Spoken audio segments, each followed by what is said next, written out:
Hi guys, welcome. Happy to see you. Hope your week has went well. It do be Friday, so we're well. For me, it's already weekend. Echo, hello. Draco, welcome. Romful, happy to see you. Volmata, hi, hello.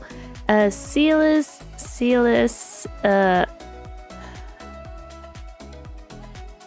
Cecile, Wolf, hi. Welcome, Nick Beer. Hello there. Mattfish, happy to see you. Hello, Scout is there, and welcome. Edwin, happy to see you guys. Also, hi, Downward, Nimby the Deadly Nother, and Griffin Pilgrim. Happy to see you guys. Happy to see you all. Welcome. Plan for today is somewhat simple. I would believe so. We're gonna watch Pancras no work, explaining the bestest boy Sigvald, and then we're gonna continue the campaign. I have good news, chat. I have awesome news. I would believe. I have finished. On Thursday. No, on Wednesday night. I have stayed up way longer than I should have. And I finished the book that I was reading. So I'm gonna be starting the Gartrek and Felix books. I already did start yesterday, if we can call reading like 1.5 page starting. I was way too tired to read more. But yes, we are finally starting to read all of those books. I'm probably gonna... How dare you reading the books at night? This is the time where I do it. So I am reading them before sleep because it has been said many times by many people that if you scroll, like the blue light, so-called, is not good for your sleep. So I am developing a habit, or returning to a habit, of reading before sleep. I just sit down, read some pages, depending on what time it is and how tired I am. I just read some of the book because I have some books that I would love to read, and then I go to sleep. So I finished a book that I was struggling to finish, and now we are starting Gartrek and Felix. Yes, we are gonna witness the terrors of Atankle's nightmares at certain point, probably. But what I'm gonna do probably is I'm probably gonna be taking breaks because I do have some other books still to finish. Like I have one book to finish. I have the third book of the trilogy that I really dread reading. I have some manga to finish. So those will be like things that I probably will like. Will be like, whenever I feel like I need a break from this series, I'm just gonna read something else if I feel like it. If not, then I'm just gonna binge read it all at the same time. So yeah, we'll see. I will be completely honest with you. If dream and mood that my week went with were people they would have nothing in common.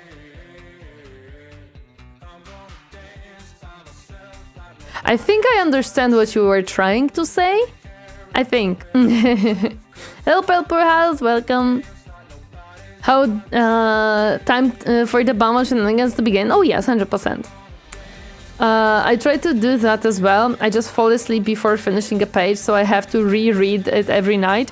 I don't. Yesterday I was really tired, so that's why I only read like page and a half. But I also try to go to bed a little bit earlier so I can actually read those books, you know? So I actually can do that. Purple Heart, no spoilers! Stop it! Shush you, don't spoil it. No. I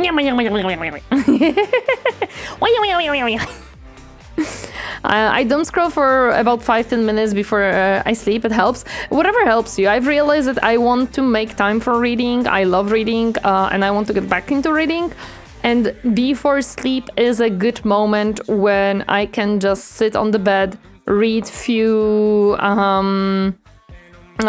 pages, and basically just relax before sleep, and also like kind of you know, the, like, kind of switch off the brain from the everyday what's happening, because when I doom scroll, there is still some stuff from the world. Where if I read a book, I'm completely in the book. Oh boy, we're getting the most annoying alliterating twand that everyone wants to trade farm. What? I forgot my punctuation when it is that my week went bad. Oh no, sorry to hear that. I hope the next one will be better. Spoiler story is gonna rule the universe? Maybe one day, I don't know. Spoilers, Godric is actually a dwarf with an attitude. No way! I would never guess after reading that that page and a half. Yeah, his trait is good, I see. It's no spoiler because it's already happening. Yeah, I'm already ruling you guys, so... Universe is just slightly bigger. Also, from other things that has happened. Yesterday I have tried No Man's Sky. I really enjoyed it. I'm gonna definitely try it more, and I'm gonna possibly stream it at a certain point. We're gonna see when exactly. I don't have a specific moment when, but probably it will be on the streams one time. Bad news, the power cut in the house like a minute ago. No internet for a bit. Sorry to hear. The universe is punishing me for my actions, apparently. Half the Warhammer world wants his trait, the other half wants his ass. Well, you know. So, I definitely will be enjoying that game. Second thing that happened is... I now know which game I'm gonna be playing on Saturday. No, on Sunday. On Saturday we're painting minis. On Sunday, I have received a key to a demo of a city building game that is a Wild West city building, and I'm very excited to try it out. So we're gonna be doing that because I have been given a key for free. I have a lot of games lined up that I would love to stream, make videos of. You don't understand. My brain is overworking right now. Yeehaw! And such, exactly. That's what we're gonna do. That's what we're gonna do. By ruling over me, she's basically ruling over Abyss. So, you know, yeah, I'm strong. So that's definitely what I have planned for Sunday already. I already came up with that, and I have several different games lined up for, like, throwing on Sunday. The Cow Builder! Whenever that happens, yes, The Cow Builder. So I hope that's gonna be fun. I'm still doing progress on the video that is being in works. I know that you guys are hearing about it for a long time now, but I am progressing it, and considering that I might... Well, no, I'm not gonna have that much more time because I have some things, but it's okay. So that's definitely that.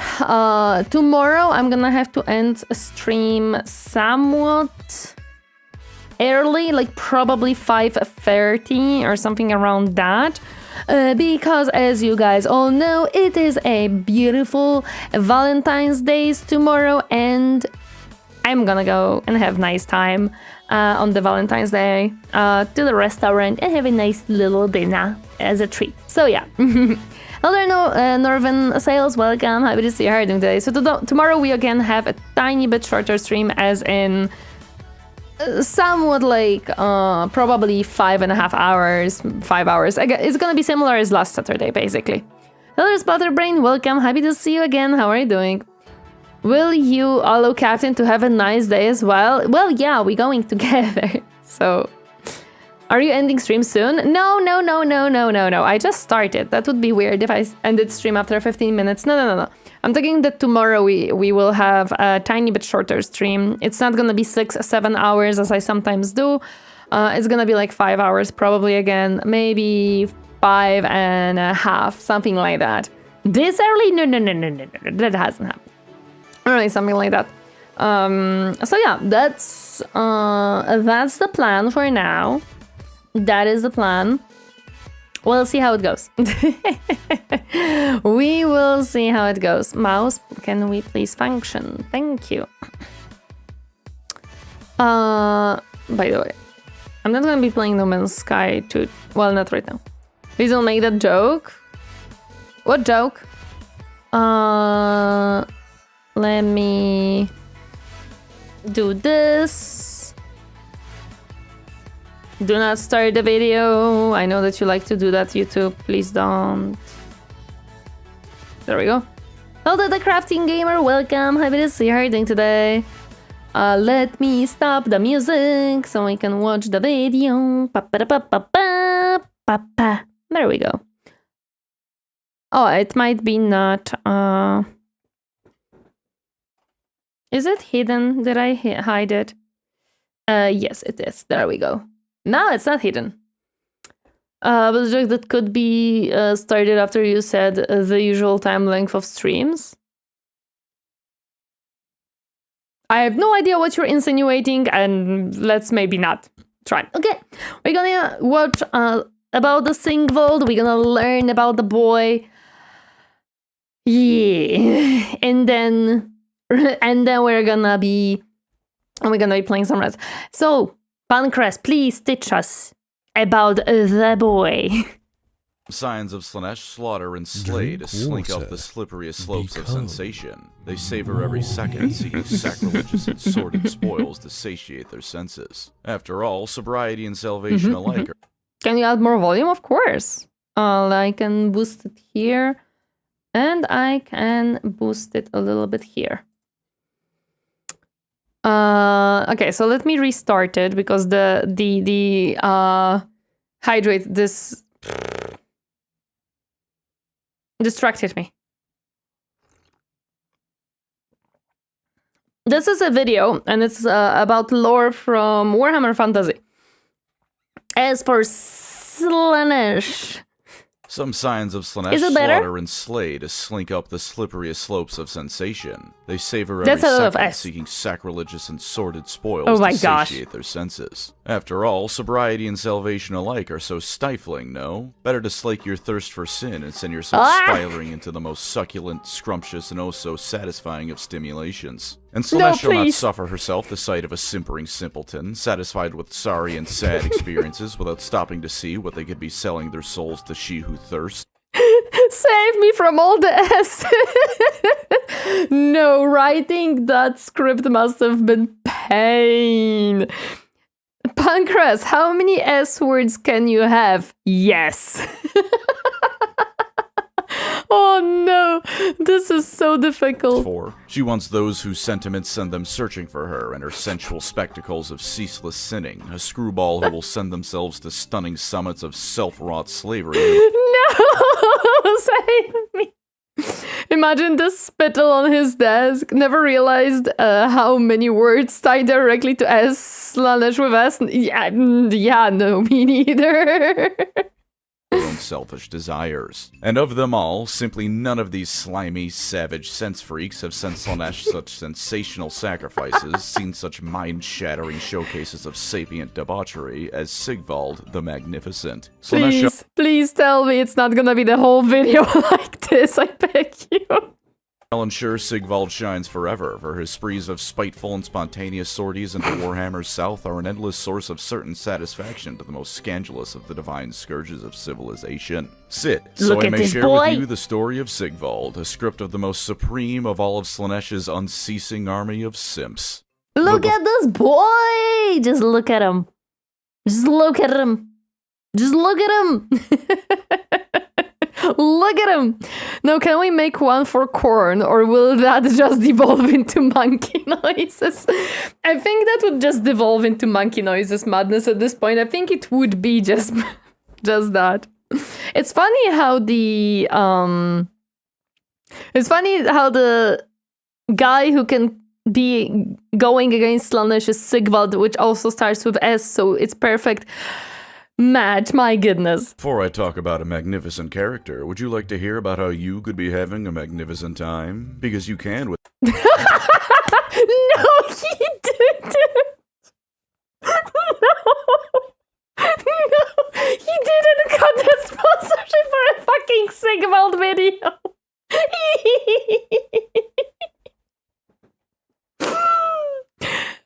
I I don't think there was a better fucking video for this. Slaanesh video, yeah, sure, but Sigvald video is just so good. Oh yeah, right, he had these sponsorship. Also, hi Marx, welcome, happy to see her doing today. Hi.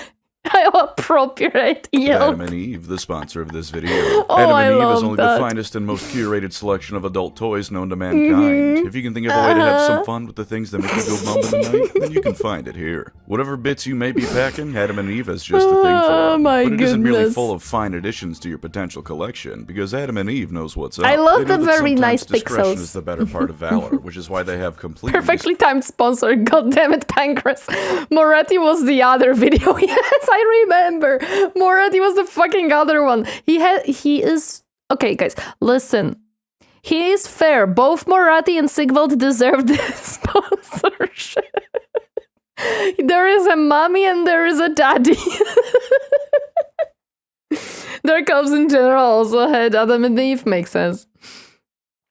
Will he have a medical sponsor for a Nurgle video? That would be interesting. Free shipping. No need to worry about a package being left on your door for a bit too long and seen by the neighbors. Adam and Eve has it's it back. okay. They've also got a 90-day... Hello, Terline. Welcome. Happy to see you. How are you doing today? I'm playing some High on Life on my other mirror. I didn't expect this place to be crazier. Lol.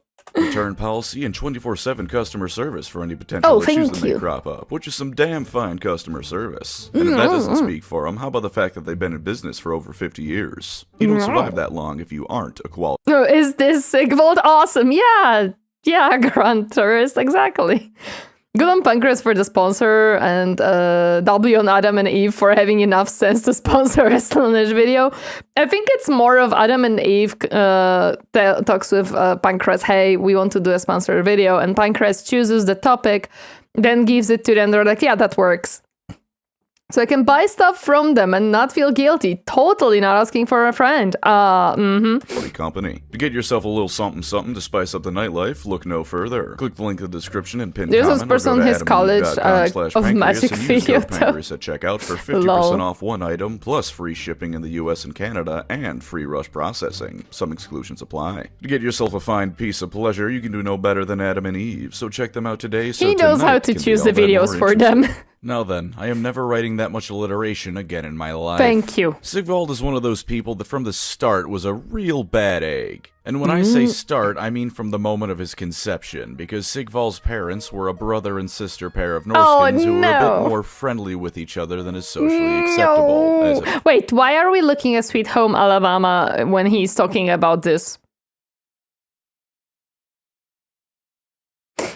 I think I'm missing context, and maybe I should not have. Oh my god. But hey, the Habsburgs practically made that a sport, so maybe I shouldn't be so... How are you missing context? I didn't know that Alabama is known for that, okay? And this is right after his Adam and Eve spot. Of course. Are you that surprised Alabama is known for close family relationships? I didn't know that. It's a joke in the States that incest is very common in Alabama. I didn't know that, okay? I'm sorry, I only know that... how this is an Asian joke? I don't know, it passed me somehow. I know that Texas has everything bigger and stuff, but yeah. WPE made this 1,000 times. I must have missed it. Judgmental. He can still turn out all right. And as far as perks go, he was fine. No Charles of Spain nonsense to be found where he baffled chaosdom by continuing to live. There was, however, a tiny little horned birthmark on Sweet Home Alabama. Oh no. Now that that song has a very different feel to it. the back of his neck, which is a bit troubling going forward, to say the least. Well, look at this boy! As Sigvald grew up, his every want and need was met. As Sigvald wanted it, Sigvald got it. And I do mean every want. Money, conquest, someone to sleep with. He got all he ever wanted and never really had to work for anything. Eventually, he did overstep even the generous bounds allotted to him, however, as his desires only grew more and more obscene and horrific. Well, that makes sense. His dad found out Sigvald apparently loved the taste of human flesh, and he was officially banished from his tribe. Sigvald initially... Oh, come on, he had just his own taste. It's okay. Free my girl, she's European. I'm also European. I think her brain just didn't connect somewhere. Very possible. And there are some states that such relationships. Don't ask me how I know that. Oh boy. He liked man meat. Cannibalism, vampirism, good question. I don't know. Probably both. Actually pretended to be devastated, consumed by grief as he was being cast out from all he'd ever known, the life he had grown into. Then when his dad went to sleep, he killed him in his sleep. And It's like, oh no, boo-hoo, I have been outcasted. No, what shall I do? Oh, Papa is sleeping. think he also ate his dad, just for good measure, you know? His next... He wanted... Well, I wanted to say something, but that's not a... Never mind, continue. Course of action was ironically enough to take care of the banishment on his own, however. Sigvald had a good hard think and figured that a man as awesome as he was would do just fine wandering into the chaos wastes. What? And I will remind you that he is a man who up to this point had literally never known struggle of any Exactly. kind. And also, if you go into chaos wastes with such a high desire, yeah, Slaanesh will love you. By all rights, he should have been devoured by monsters or worse after an hour tops, but Warhammer's the kind of setting that sometimes rewards that much arrogance. The very next day... this isn't gonna go the Oedipus route, right? No, definitely. When he was wandering the wastes, he came upon a hidden valley that had somehow escaped being twisted or corrupted or devastated by the constant warring that marks the chaos wastes in Warhammer fantasy. In it, he met a demon of Slaanesh who continued the trend in his life of giving everything he ever wanted. He was given the power to achieve all he desired, legions of supporters, all for the low cost of Sigvald giving himself wholly to Slaaneshi degeneracy. Right, that's not that much. Sigvald definitely didn't see it as a high price to do. Hi Johnny, welcome, happy to see you. Sure you noticed? He was doing this anyways. Hi Henrik. For most other characters, this would be nonsense even by Warhammer standards, but honestly, it makes perfect sense. That's what Slaanesh is all about. She's empowered to these sorts of acts of debauchery to the extreme. Giving Sigvald the power to do everything he ever wanted was feeding her just as much, if not more. And also considering how much things he wanted, yeah, makes sense that they were just like, yeah, here you go. Creating history's most disgusting feedback loop. He would then go on to gather more and more followers over the course of hundreds of years. Look at this boy, that makes sense. Like, it just makes sense. His own extremes, but all of them certainly willing to try. And because Sigvald is Slaanesh's perfect little princess who gets all he ever wants, here's a quick rundown on some of his abilities and other gifts. His armor, the auric armor, is pure gold that heals his wounds gently and tenderly, so his perfect. So that's why our thighs can be halfly uncovered and it's fine? His armor is almost good for female in-game armor. Skin may never be marred. On that note, he also looks eternally 21 years old in his prime, because aging is so unsightly, isn't it? Oh yeah, the armor is also self-cleaning and sharing. His health regen is worse than Luan. Ugh, ew, disgusting. He's never sullied with battlefield gore and whatnot, which if I remember... Jokes on her, he was already gonna do all that if she hadn't given him an effing love. Correctly is actually a thing in Total War as well. Even with blood turned on, he's the only character that never gets bloody. Ooh, that's actually pretty cool. I like that touch. Sigvald is just female mama character, but male. Silver Slash was forged from a shard of Slaanesh's own blade, and so is incredibly powerful and, of course, aesthetically pleasing. And because, of course, he'd have something like this, his feet are perpetually an inch or so above the ground as he walks. This isn't for flight or to help him on the battlefield, but so that the earth doesn't sully his feet with its grotesque... Well, it would be dirtying his shoes. Of course he cannot just touch the ground. That's disgusting. There's so much grime there. His followers he's amassed aren't safe from his whims, as any he finds too ugly or annoying. Gender equality win, I guess. Let's go! He kills on the spot. This doesn't stop more from showing up, presumably for the same reasons VTubers have a fan base. Hello any VTubers watching this video, I hope that comment wasn't in too mean of spirits. How dare you! I feel called out! Hoy! I'm not here, you don't see me, you can't talk to me like this! Okay, it's fine, it's fine.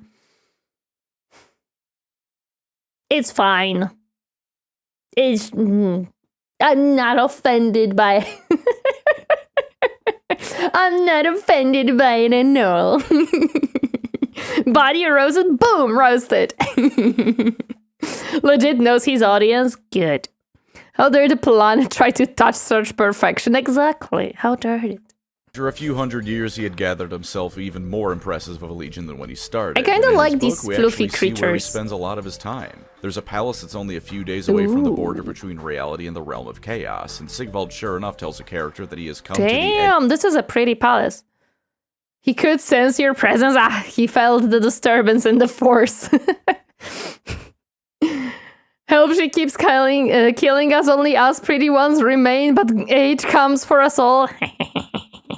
Yes, it does. Although we do have some grandpas in the chat, you know, potato hops in, so you're fine. Of the world. It's a snowy spot of the world, and when I say palace, I really mean massive collection of palaces all jammed together. Makes sense. They're yeah, covered of course. In statues to his likeness, made of pure gold and gemstones, and the buildings themselves are all as grandiose as you. 30 is not old.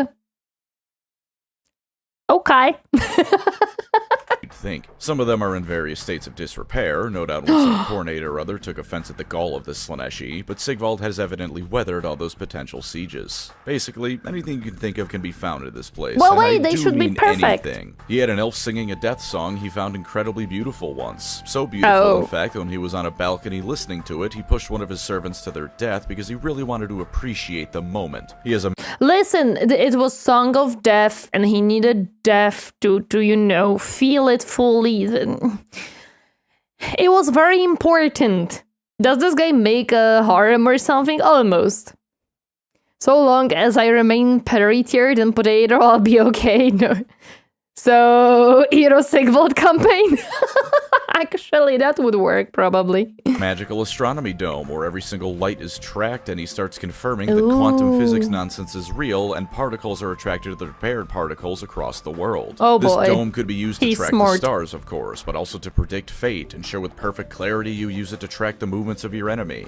Sigvald uses it to see when particularly interesting guests might be arriving, which indeed he did for the character in his book we spent a lot of time following. He essentially has omnipotence at the touch of his fingers, and he uses it to keep track of party guests. Listen, he has to know how quickly they're gonna be in his house. In certain terms, he also admits to corrupting people for his whims, telling one of his servants that his latest guest was here to join them, but he just didn't know it yet. He really is awful. There's labs for strange surgeries. He's not... Our ball would work too, but that involves a lot of screaming Khorne and all. To quote Pancreas on Steampack's reaction to the fantasy faction, the joy of seeing someone got into Warhammer Fantasy is only matched by the sorrow of hearing the words, I think I like Bretonnian the most. Okay. If someone does that, it's just, you just explain to them that they are wrong. You just have to explain to them, you're wrong. That's it. We all have that blurbo who actually saw. I mean, Colin got omniscience and omnipotence mixed up there.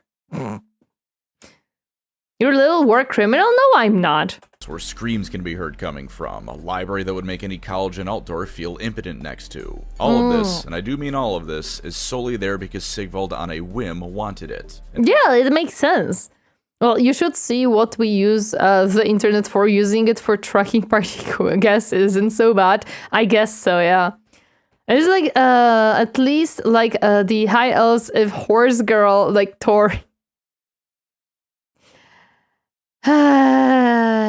Yeah.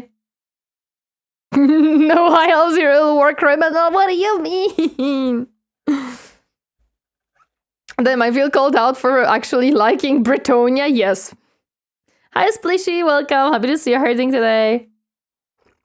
As per the actual contract he made with Slaanesh, whatever Sigvald wants, Sigvald gets. Yes. Well, you know what? I think Sigvald is a very happy boy. He just always gets what he wants, and it makes sense. Not at his level, his guests are equally insane as him in some ways, too. There's the standard assortment of demons, of course. That's a given. But there's weird fleshy blobs with wings colored bright pink, old and decrepit corpses still walking, presumably because Sigvald doesn't want them to die, and so they don't. There's a garden where more poetic guests fall asleep in, and their dreams create fruit. Some of his guests are Elden Ring doll people, which on the one hand, why the hell are those here? But on the other hand, if I couldn't... It's a simple answer, because Sigvald wanted. He did say the Bretonia copied the elves' homework. No! Invite Ronnie to my cookout, I would be killing people for the pleasure. Did you know he had a wife? He had a wife that he essentially kept locked up. He butchered a whole city just to kiss her hands because even as someone as arrogant as him found her beautiful. I don't think that's okay. No one tells Sigvald about VTubers. No. We can't tell him about that. Would be too much power. Also, welcome. And Exelas, happy to see you hiding today. She walks around with a veil over her face and leather gimp strips over her everything else. And in some of these moments... Well, she's too pretty to be seen by others in Sigvald. Should I be feeling incredibly sorry for his wife, genuinely asking? For all I know, she was just as much of a freak as he was.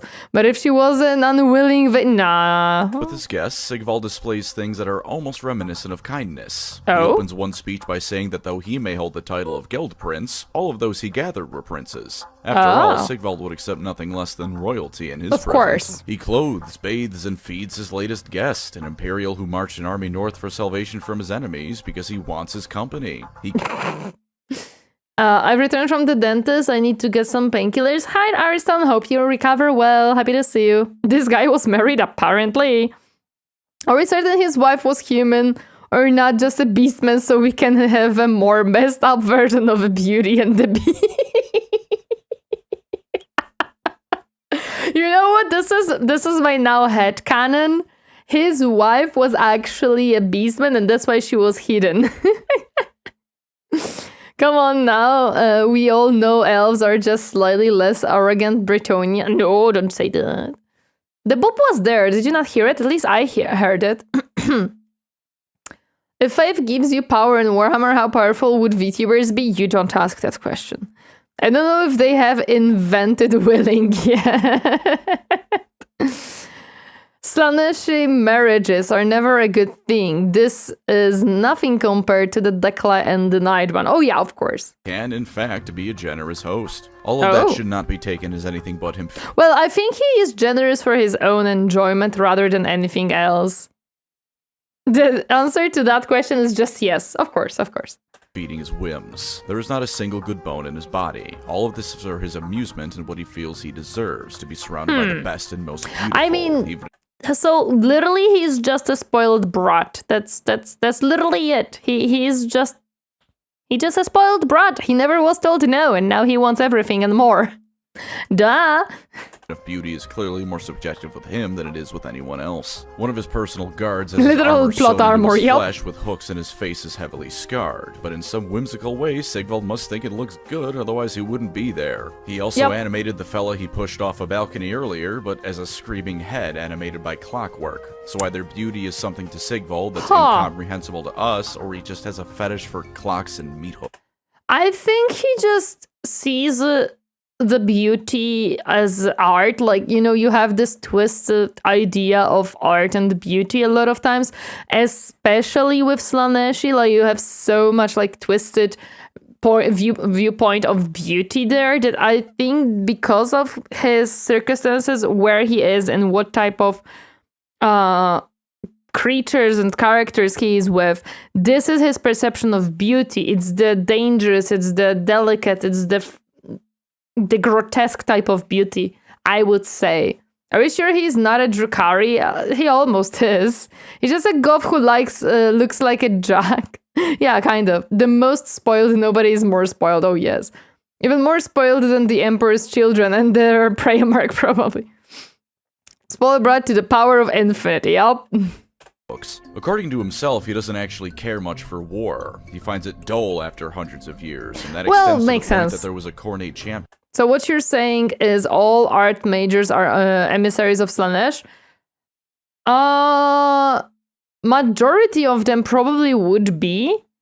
Although no, kind of. Like, it depends on how much they indulge into the art part, because Slaanesh is indulgement. It's the greed, the indulgement, the passion, the burning, very, very burning passion towards something, which artists a lot of have. It's excess, exactly. So if you have an artist who's excessively drowning in their art and going into the extremes, then yes. And there is a lot of times a very fine line between the gruesome type of art and the non-gruesome art. Like, it depends really, but yeah, probably some artists would be a Slaanesh artist. Azazel is considered beautiful by Slaanesh. Slaaneshi beauty is certainly different. Exactly, that's what I mean. That especially when you look at the cult of Slaanesh and you look at the demons and how the creatures look like, they are considered beautiful by the Slaanesh himself, because I believe Slaanesh is a prince. So by the Slaanesh himself, the beauty of is different. So Sigvald being within the same circles would have the same weird perspective of beauty. Painting with paint, no Slaanesh. Painting with blood, Slaanesh. Exactly. That's exactly where the line is. Van Gogh, Da Vinci, Picasso, Slaanesh followers confirmed. Van Gogh, 100%, he was crazy. Da Vinci, probably. Picasso, I would have to check more. I don't remember as much of his story life, so I would have to check. But yes. Don't the demons use illusions to make themselves appear beautiful? Yes, but if you look at their original form, they're still seen as beautiful by the Slaanesh. This is the thing. The reason people experience any form of art at the end of the day is to elicit some kind of feeling. Also, artists very much suffer for their art. If their passion for it runs high enough, they neglect their health and torment themselves mentally over getting things perfect. Yes. And also there is another part of art that you may or may not know about that much. A lot of times when you are an artist of any type, and I don't mean just drawing, but also writing, singing, and all of those things, if you are creating something, a lot of times pain or some type of suffering of yourself is a fuel, because that's when a lot of times creativity kicks in, and a lot of artists will keep themselves in sadness and unhappiness to keep creating, because they feel that when they are happy, they don't have such good creations anymore. So that's also a part of Slaanesh, I would say. If we want to go into that conversation. Da Vinci would be more Tzeentch than Slaanesh, or just regular because he was quite mentally stable? True. Da Vinci was more mentally stable. I always thought Slaanesh was a chick just because Nurgle and Khorne were dude-coded and Tzeentch is a bird. I think I was hearing that Slaanesh was called Prince, so I'm assuming. Although Slaanesh can take up both of genders, but we do call him Prince, so yeah. He might be a bit Nurgle. Leonardo was famously lazy. At least it's not the artisan painter, yeah. So is suffering beauty to him? Possibly. Beauty is in the eye of the beholder. Damn art, neurotism. Slaanesh on purpose is both. Yes, they're a shapeshifter. They can take up any that they wish for. Bigender Prince, love him for that? Oh yeah, 100%, yes. And he basically allowed to march across his territory because he didn't feel like dealing with the guy. But this is a war game setting after all, so he does march to war. He just doesn't call it that. He does it whenever he wants. Isn't him going to war, it's Sigvald going to do what Sigvald wants. He wants to go slaughter a Khorne champion just to see what an artifact of Khorne feels like when he wears it. So he Makes does. Sense. His followers will march alongside him, not because he needs them as an army, but because they're his, and so they must go with him as well. Yeah, makes sense. Makes sense. He needs an audience to see how kick-ass he is. Yeah, like he has to show people how great he is. So would absolutely be in the files. Hello there, Nightlight. Welcome, crazy boy cow. Hi, how are you doing today? Take Nakari, for example. They got both feminine and masculine traits, yes. Kind of like simply Rudolph being called the Emperor in Uma Musume, the Horse Girl game. I have no idea. Again, I don't play that game that much.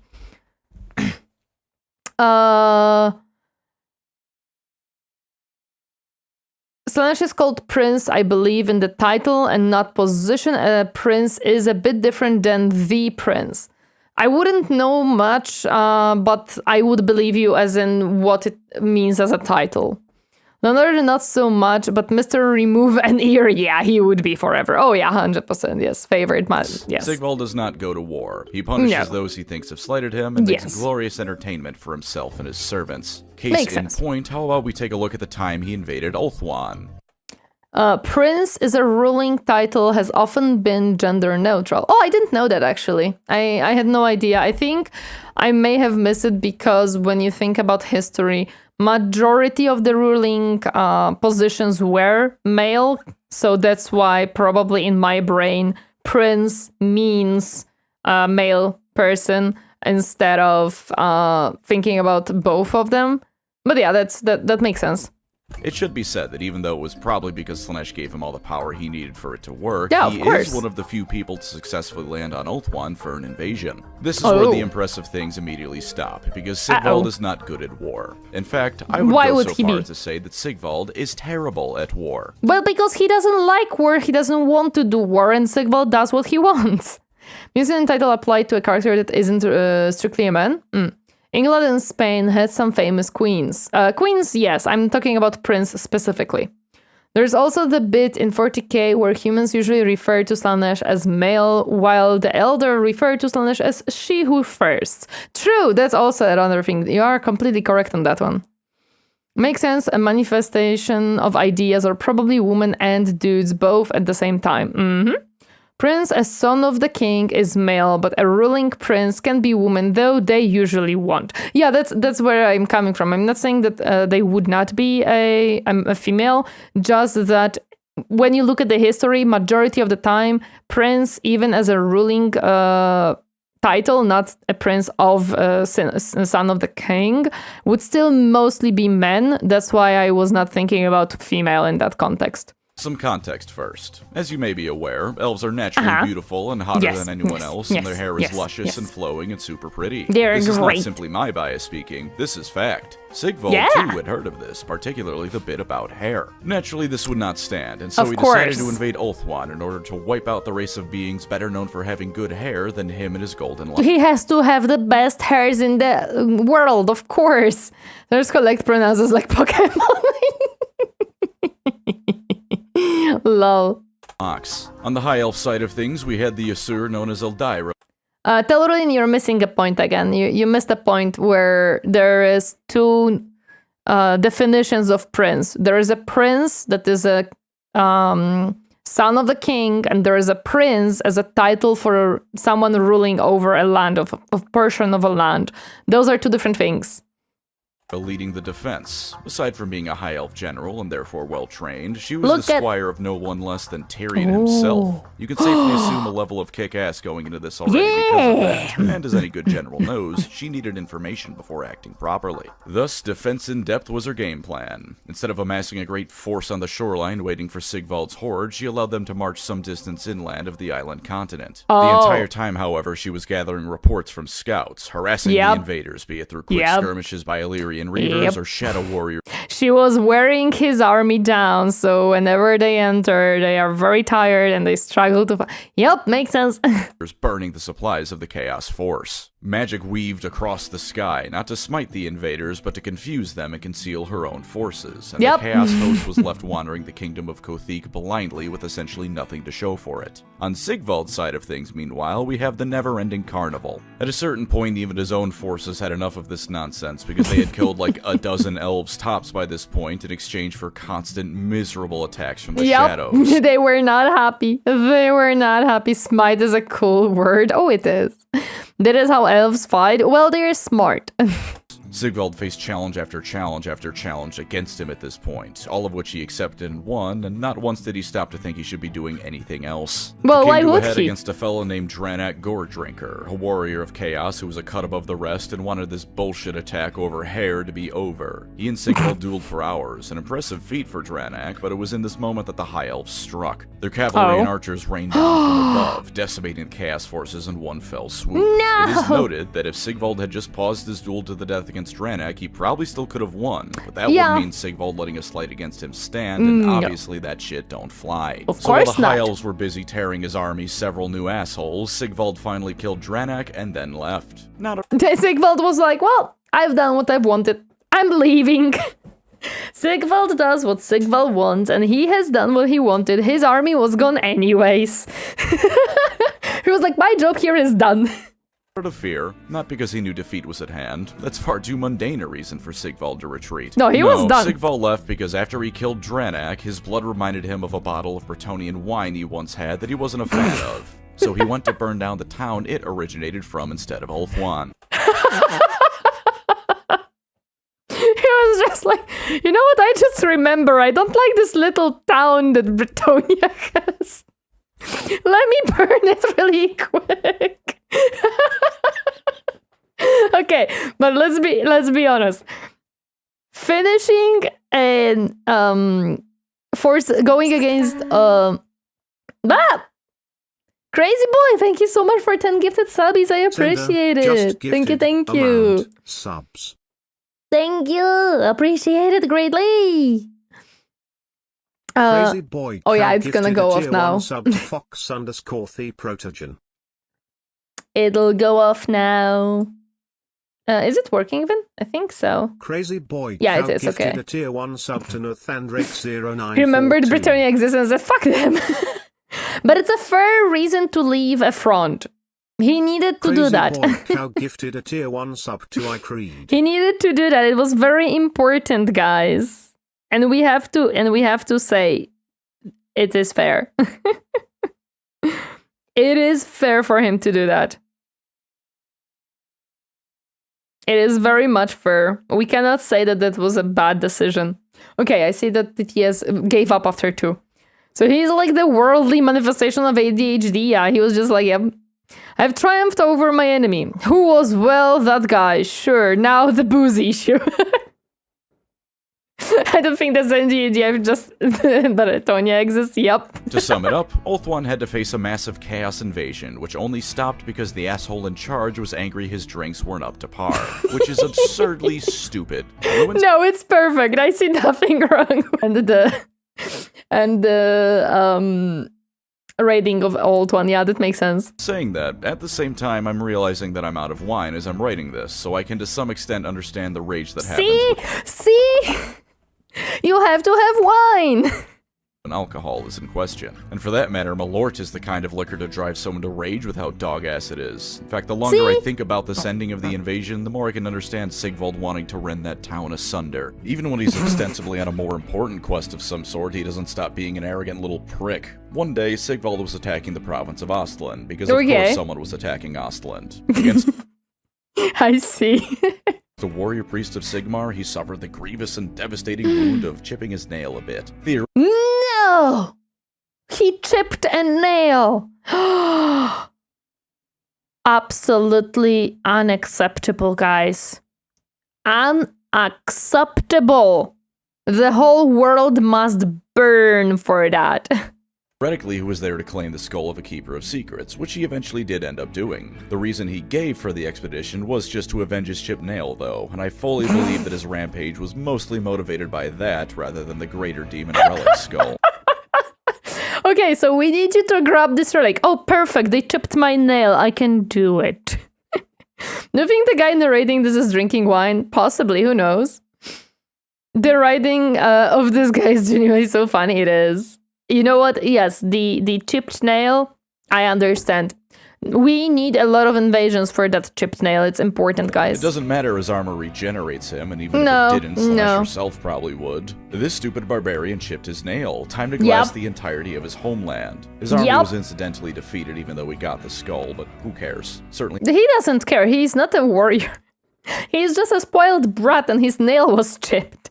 Not Sigvald, beyond whatever entertainment was lost by their deaths. He has a personal honor guard, which in Warhammer isn't anything too special, but his really takes the cake. They're called the Mirror Guards, so named because their shields double as mirrors. These are not magical mirrors designed to do something like reflect spells back at the enemy just pretty. Or even copy them so they cancel out. No, their shields are just mirrors, so Sigvald can at all times bask in his reflection. This dude! Oh my god, this dude is absolutely genius. He's like, you know what, I want to be able to see myself at all times, so my personal guards will have mirrors with them at all times. The balls of these guys are massive. Oh. So Daemon Prince was once a Chaos champion. He gets his gifts from the Chaos God, so he ranked up in hierarchy? Yes. I believe the elves are the English in Warhammer Fantasy. Bretonia is legend French. Yeah, they're French. Narcissus has nothing on Sigvald? Nope, there is dude, nothing. This dude is more narcissistic than Narcissus ever was. If you ignore the actual horror of a man who will wreak havoc on whatever stands in his way with absolutely no remorse and gets off scot-free. To me, he's at his finest when his work in jobs a friend of his. Not so much in this video, but in others, it's always a highlight. Album Warhammer Fantasy Britannia, it's Roman Britain. Their factions and sub-factions are based on in real-life culture somewhat. Slit a guy's throat open, strike a JoJo pose for the mirror, resume slashing, and repeat until the battle is done. Yep. That's how Sigvald moves. His Makes book, sense. as far as he goes, is largely him being a freak in various different ways, but I want to call He has to be attention to pretty. an event roughly a third into it. The characters in it face a Khorne warband and they defeat them. During the fighting, one of Sigvald's favorite toys, for that's all you can call the followers that he cares for, takes some Lol. damage and goes down. Sigvald lets out a cry of rage and goes catatonic almost, while one of this mirror guard takes down the Khorne by way of removing his armor and jamming the flesh hooks that kept it attached to him into the Khorne. The enemy is defeated, not slain, but reduced to a quivering pile of meat. Sigvald's associate turns out to be fine, and Sigvald feels embarrassed over his concern. I bring up this moment because I feel like it really highlights how Sigvald from the outside looks like a heroic character in some ways. He's beautiful in the way your average Prince Charming is, a dashing figure that captures the heart of all who look at him. He supposedly shows concern for his allies, falling into shock if they're harmed. Even though it's more of, oh no, my mirror has been destroyed.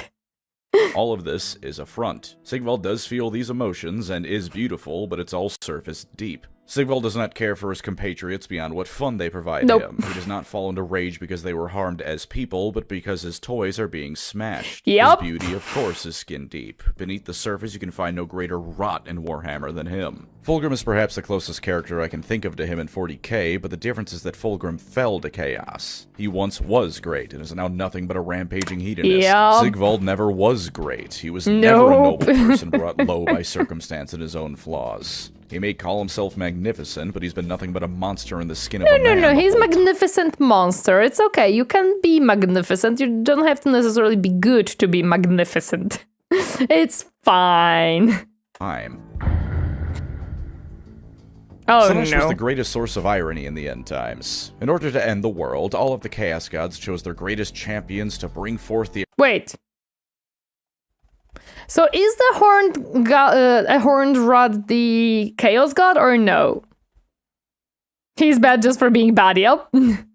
I'm confused now if the horned rod is actually a Chaos God or no. I thought that he is an entity of sorts and he is the god for the Skaven, but is he a Chaos God? In fantasy, yes. In 40k, no. Wait, in 40k there is a horned rod? There is Skaven in 40k? Oh, am I missing something? I don't think it's cleared. The Horned Rat is a Chaos God, but a minor one. Oh, so he's not the one of the big four. He's just the minor Chaos God. Okay. The End Times, 3 words to make every fantasy fan depressed. We barely know anything about Skavens. He is a Chaos God in AOS, if I remember correctly. Okay, so he got the godhood after End Times, basically. Like Hashut for the Chorfs. Okay, Hashut is Hashut is a Chaos God, but he's a minor one. Okay. Everybody got promoted. Yeah. He's a very big minor god.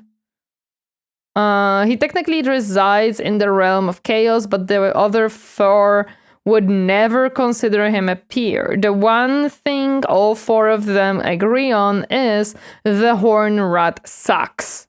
I see. Well, they at least agree on something. The Bretonian are French. Thank you for the information, but that is etymologically confusing. Neat. Yes. I won't learn More about the Skaven one? Oh, it's hard to find info about Skaven. I did find a good video about Skaven, about the legend of how Skaven become to be on the Earth or on the planet. So that's interesting because apparently, basically what happened is people wanted to build a very high tower for their god.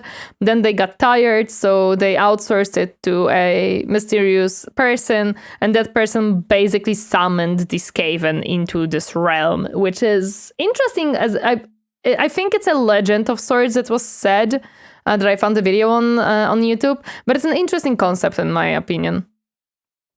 Arguably, the Horned Rat has all the negatives of the big four with none of their better qualities, like loving war, like Khorne, but being a coward rather than a brave warrior. Yeah, I get you.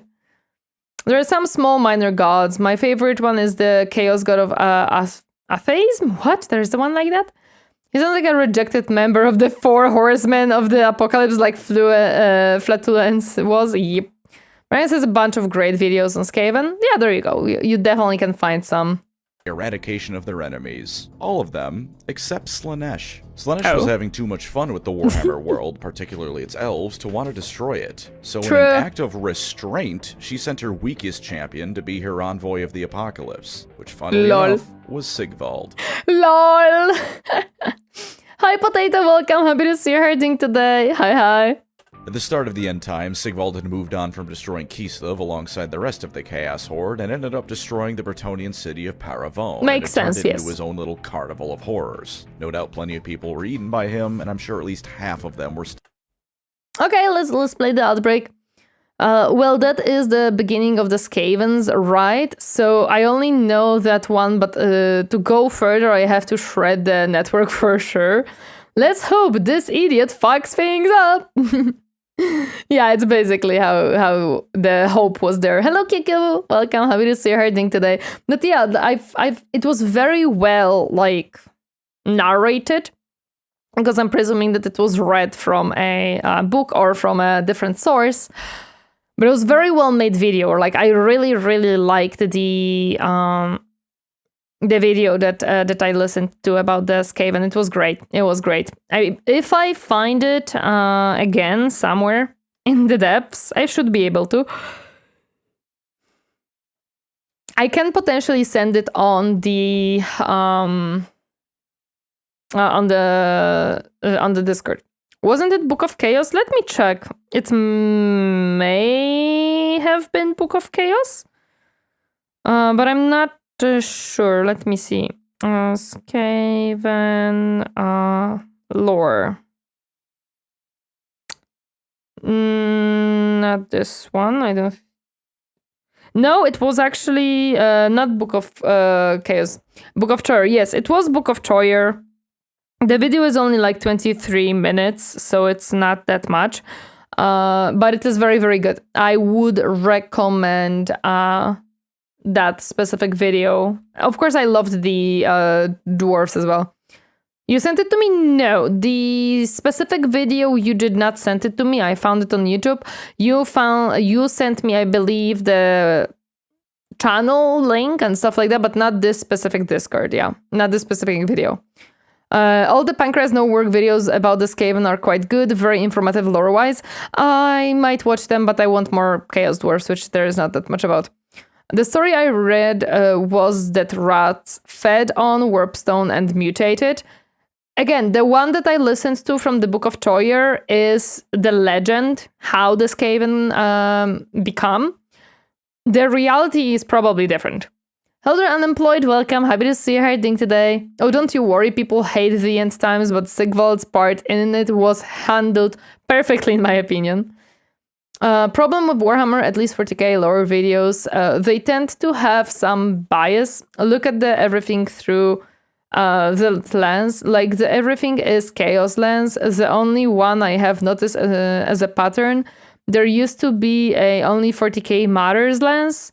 I don't know about it. I do watch quite a bit of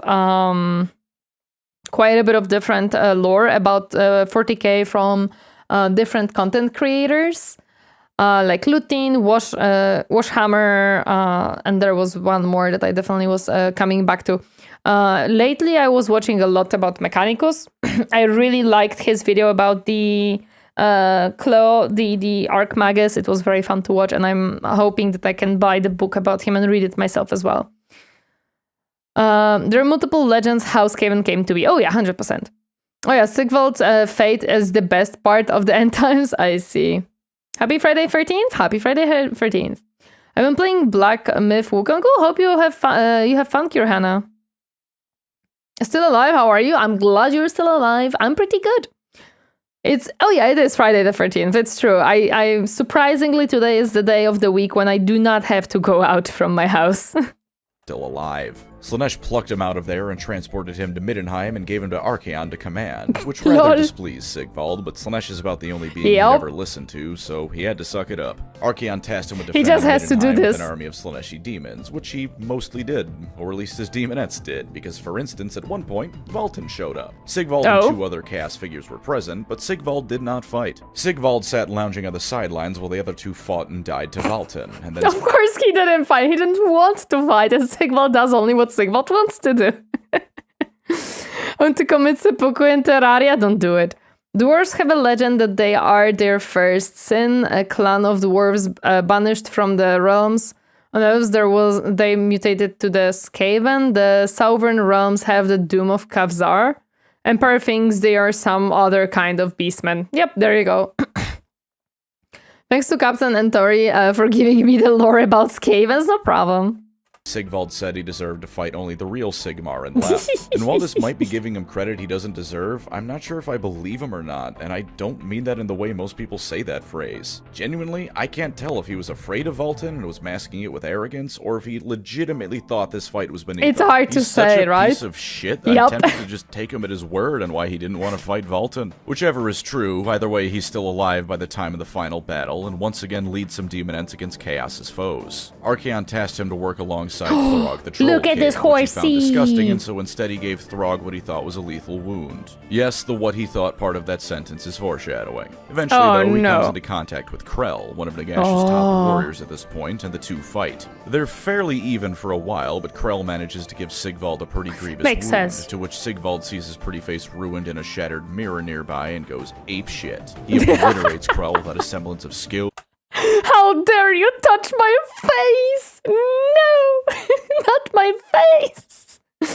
Vultan got so shafted by the end times. He used to be a main character. Damn it.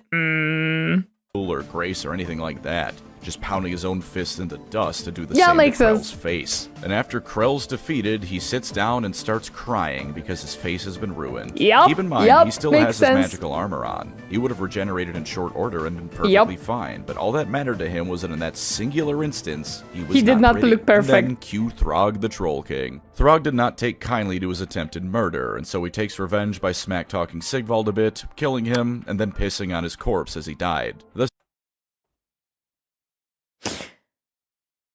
I mean, okay. Ascended Sigvald the Magnificent in Warhammer Fantasy. A more fitting fate for one Frog such the as goat. There never was. Wait, he's back? Of course. Man.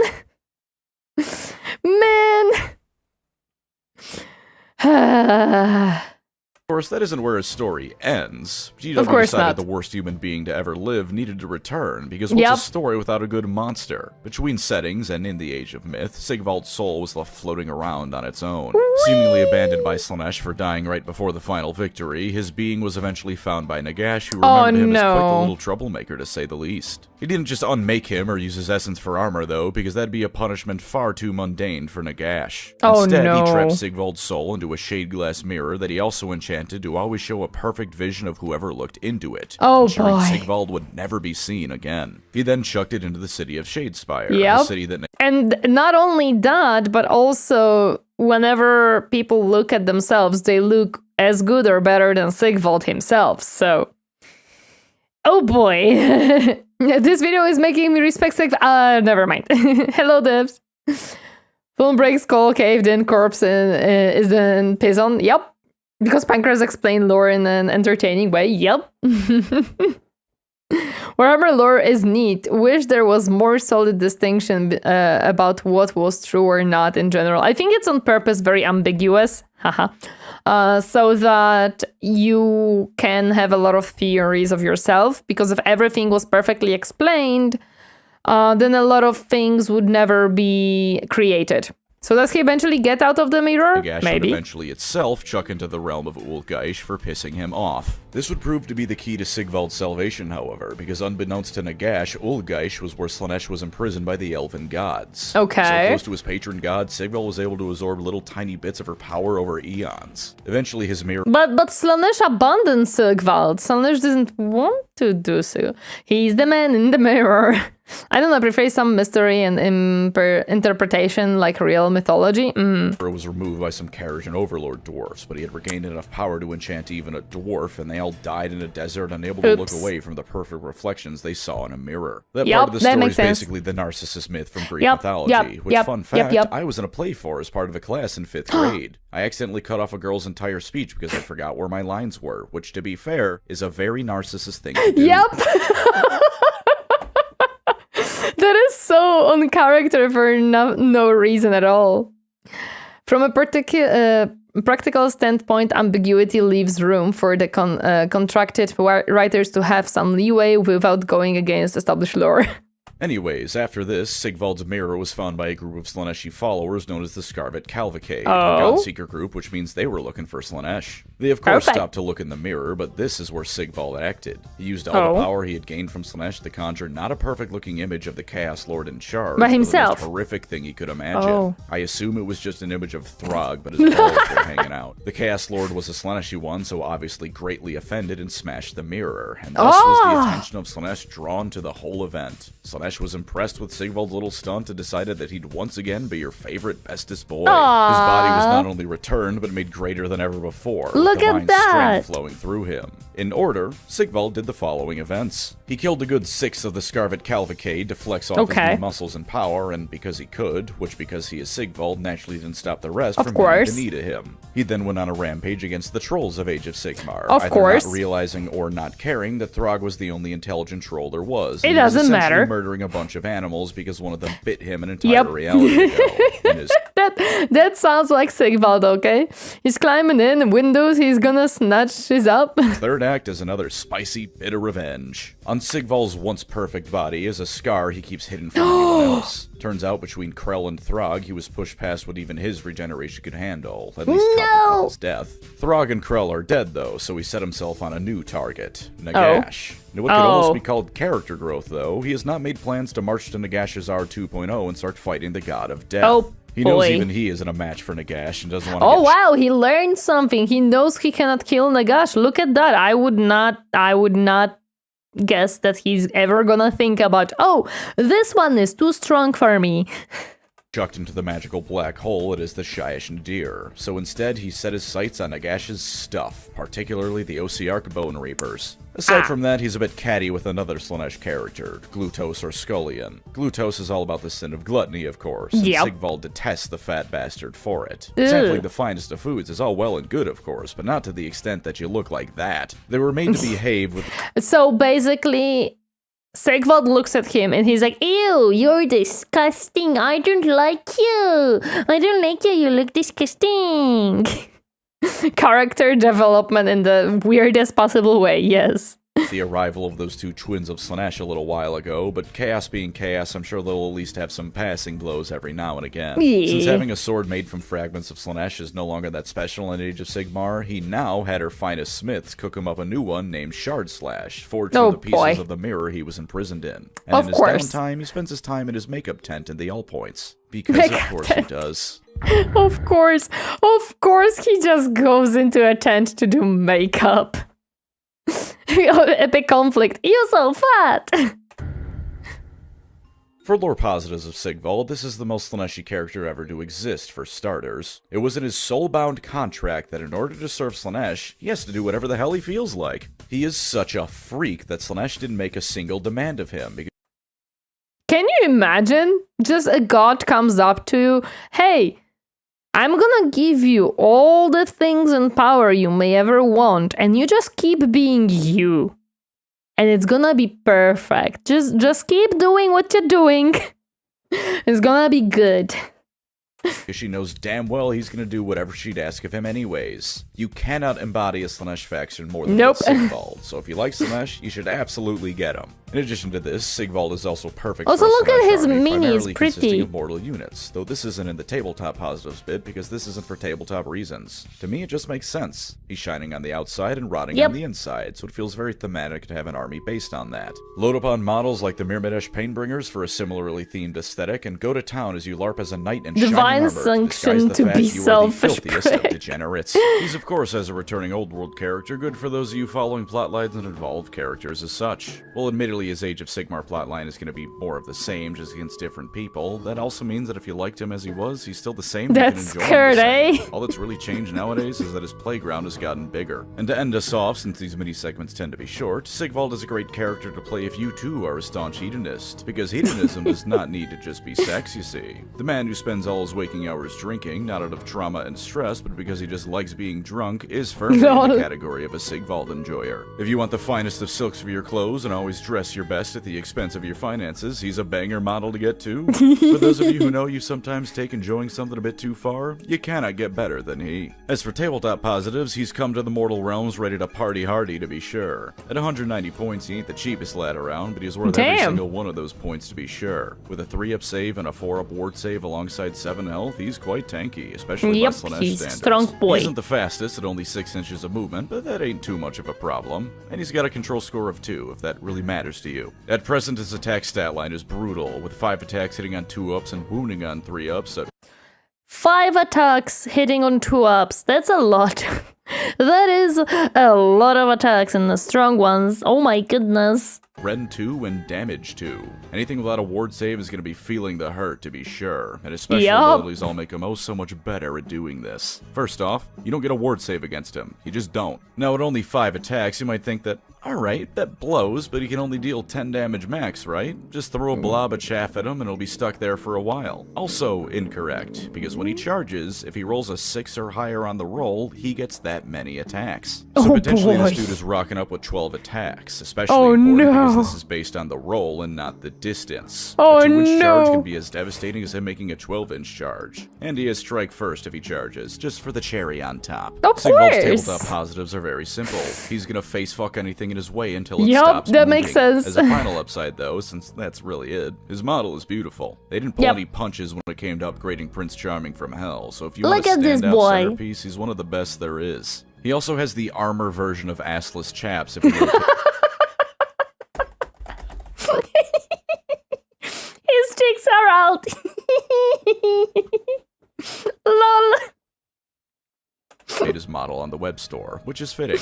As for lore downsides, he's one of those chaos characters where there is nothing redeeming about him. Chaos forces as a whole are all no one is slick like Sigvald, no one is quick as Sigvald, no one's neck is as thick as Sigvald. awful, but sometimes you can at least understand what drove them to it. The original Norskins all lived in a frozen wasteland where worshipping chaos was about the only way to survive. Plenty of Imperials and 40k, from citizens to Marines, are okay, so what did they do to make sure he isn't OP? Nothing. The dark gods from the abhorrent treatment the Imperium gives its populace. Sigvald is not that. He was rotten to the core from the get-go, and it only got worse as he gained more power. If you want to pretend to have some measure of moral high ground, he should stay far away from your army. He's also a character that doesn't really have much in the way of proper motivations, with the only one he really has in AOS being damn near unachievable, at least by him, since there's no way he's bringing down the dash. That's true. Most of the that's kind of sad actually, because his motivation will never actually be an end goal. Who is to deny the world his perfect things? When you're a Slaanesh worshipper, you should always be ready to receive from the backend. No! Time too, he just does whatever he wants. It's fun, but that kind of thing rings a bit hollow for an epic character from a world of Rob this man looking like a Arthas from legend. I too don't like looking at ugly things, Sigvald. No one does, but as far as motivations go, it's a pretty weak one to obliterate an entire city. That is the entire point of the character, but if you want more than that, you should stay away too. Although in saying that, this is a Slaanesh army, so I assume that on some level, if that bothered you, you'd just be playing another army. It's all about doing whatever you want here. This is a rather specific lore downside here now, but when playing Sigvald, do keep in mind that you are deploying a model who in lore died by way of having a troll smash his head in and then pissing all over him. And I'm sorry, but death by golden shower is not the sort of thing anyone's reputation really comes back from. Quite frankly, I wouldn't be shocked if the pissing thing was his main motivation for waging war against Nagash, just so no one remembers that ever happened. This is definitely a bit of an odd downside, to be sure, but I feel it's important to bring it up, because with him and your it's army, important, your opponent guy. can look at It's very important to remember that he is a piss boy. These motivations are as deep as his beauty, true.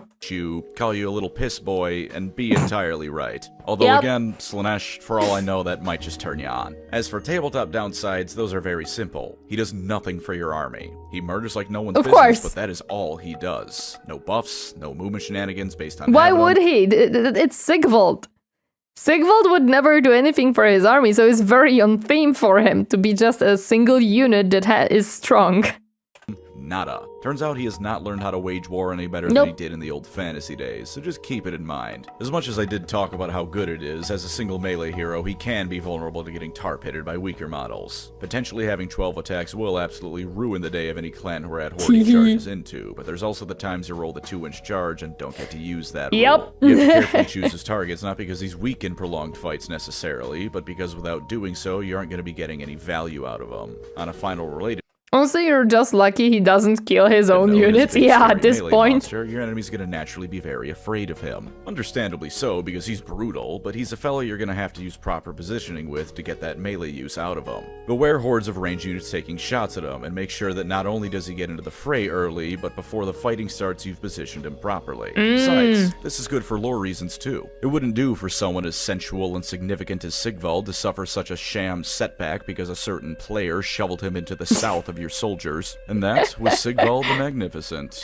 A bigger freak than he has never existed, because at least most other Slaaneshi units are either demons and so inherently like that, or mortals who fell to their desires. Sigvald is just like that, but he's just a guy, and may he continue being the worst for years to come. Thank you as always to my wonderful channel members. You are the mirror guard to my Sigvald, allowing me to gaze into the endless beauty that is myself, even when I probably have better things to do. If you'd like to support the channel, feel free to subscribe or become a member. Either way, thank you for watching, and take care out there. See guys, he's just a guy. He's just an evil guy. Don't worry about it. Unemployed, thank you so much for a prime. I appreciate it. Thank you, thank you. Unemployed communists, just subscribe. Thank you. It's all about branding. Died in a shower of gold isn't a bad tagline if no one asks any follow-up questions. Oh my goodness. I mean, yeah, he could try to spin it around. I don't know if he could, if it would work. It depends on how many people know about it. It really does remember on how many people in the AOS remembers about what happened to him and how he died. But lol, yeah, he could try say that, Sigvald, more like Sigbald. He isn't bald, but I bet if you shaved his head and called him that, it'd really piss him off. He'd kill you for it, but that'd get to him real good. Sigbald, you idiot. God, I am running out of material so fast it isn't even funny. No, it's okay. It's okay. You're not running out of material. That was a good video. I like that one. I did like that one. Okay, let me close this. Let me open this. Let me open the game. Yes. And I think I have to start recording if I remember correctly. Have you Sigvald's quest into intro in Total War? Have you seen Sigvald's? No, I didn't saw them yet. No, the video was like 20 minutes long. I made it longer. That's what happens. That is what happens.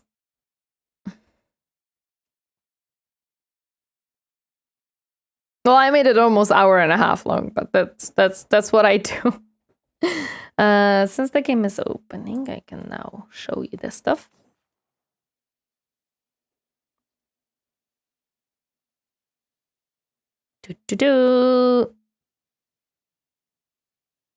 Hello, game. Hello. When I was playing an evil campaign with my friend, I played Sigvald and always referred to him as sexy Sigvald to piss my friend off. Oh, an unknown match. Welcome. Happy to see you are doing today. That sounds about right. He hated Slaanesh as a whole. Damn. I mean, I guess I get it. Okay. I have to actually check. I might be running out of space. I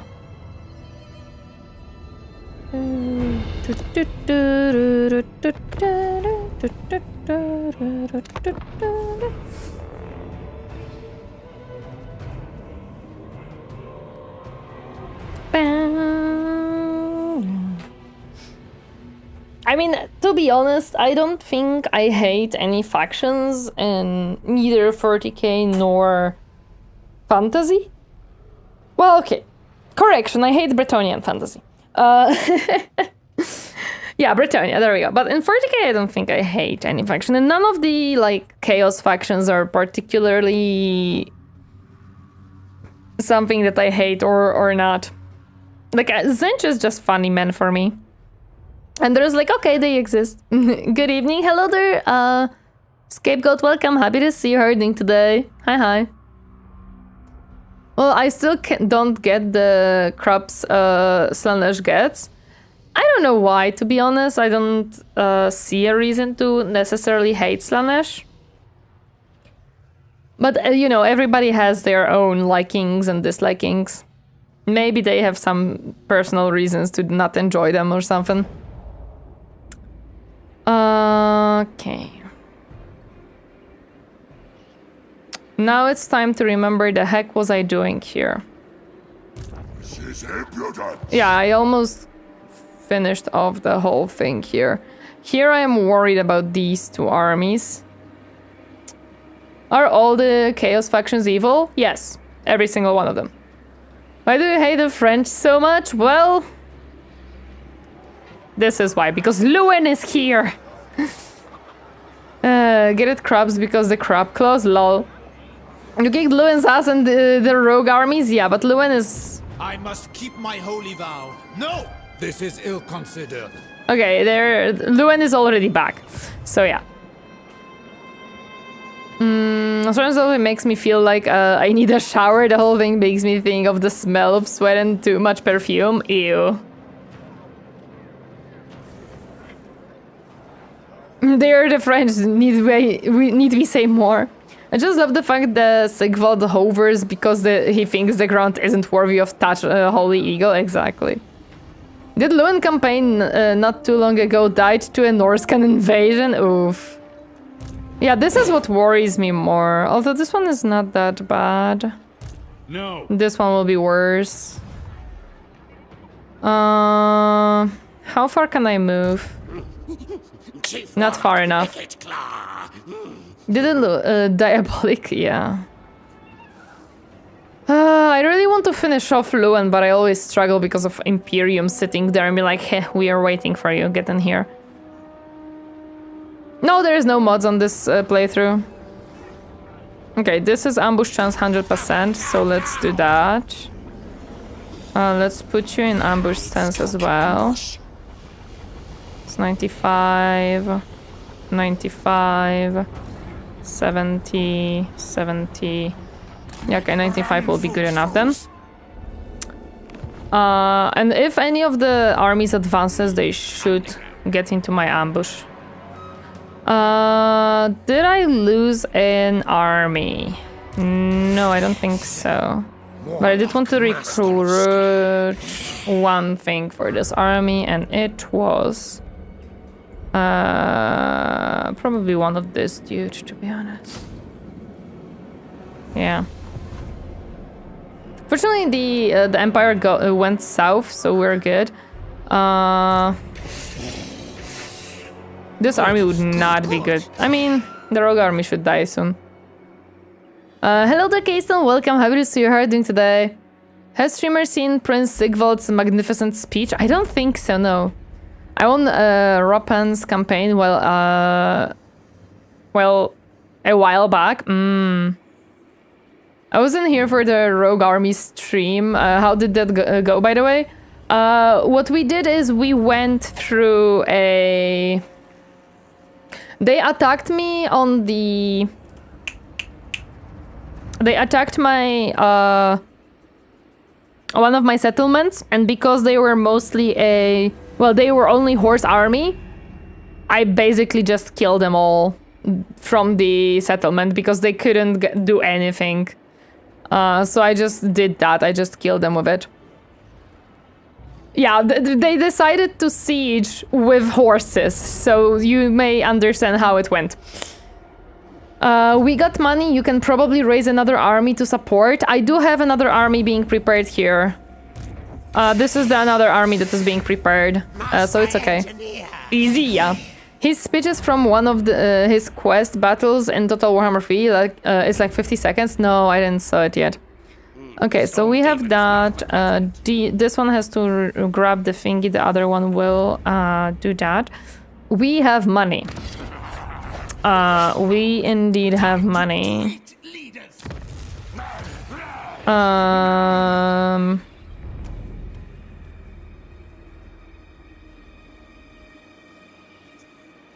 Won't this bring me more money? Yes, this will bring me more money.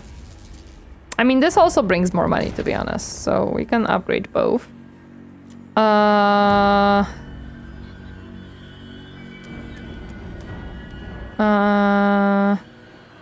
We want all the money? Yes, we want all the money, indeed.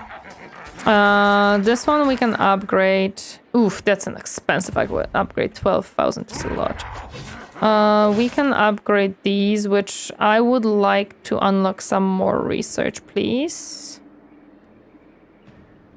Although I think we already did unlock this one. What does this one unlock? Help it abomination. Oh, that could be useful. Okay. And I didn't upgrade my undercities in a very long time, to be honest. So, how are we doing with food? We're doing good with food, surprisingly. Tzeentch is the one I'd fall to. I think Slaanesh I'd fall to if the misery of the setting got to me. Nurgle and Khorne don't really have an appeal in internal service, in my opinion. Yeah, no, I wouldn't necessarily fall to Nurgle or Khorne. Probably Tzeentch. I would probably, because haha funny.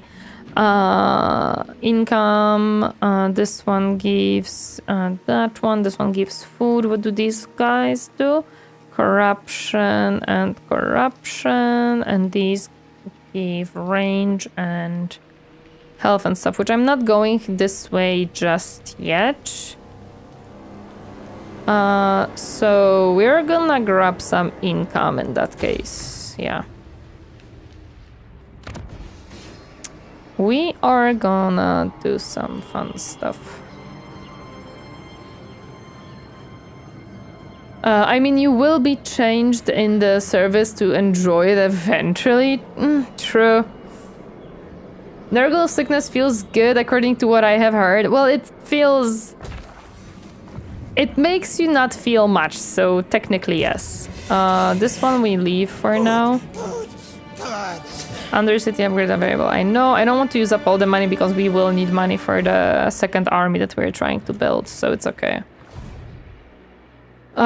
By the way, was anyone suggest Iron Harvest for you to try out? I mean, an RTS where the protagonist is a young Polish girl and her bear, Wojtek, made by the Dawn of War 4 developers, sounds almost too perfect. I heard that people had mixed feelings about that game, and I am not interested in real war games. Like, I am a person who hates war by default, so real war games are not really an appeal for me. Oh, they're going this way? Maybe I can finish Lewin in that case. Okay. I would dislike Nurgle the most, so I bet I'd fall for him. Lol. Another Ronix, welcome. Happy to see you herding today. Won't need Warpstone? Of course, always. Okay, so I can... Wait, what do you want? You want a peace treaty now? Fuck off. No. No. Not for that money and absolutely not. Ambush foiled? Oh, damn you. Okay, that's fine though. We are trying to go up here anyways. Luen is trying to gather some army. These two are gonna not be. No peace, no only war. Not with this dude. He got defeated and now he wants peace. Absolutely not.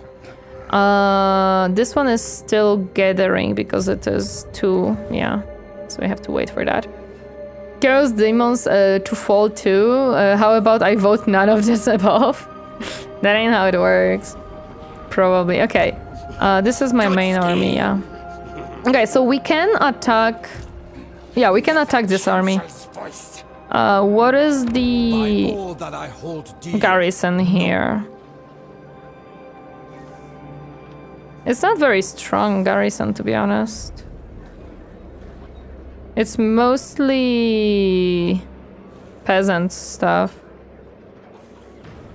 Iron Harvest is a Teasel Punk RTS. I liked it. Just a shame that the US is a DLC faction. If he got his ass handed to him on all the platters, can you just go carb stomp him out of existence? No.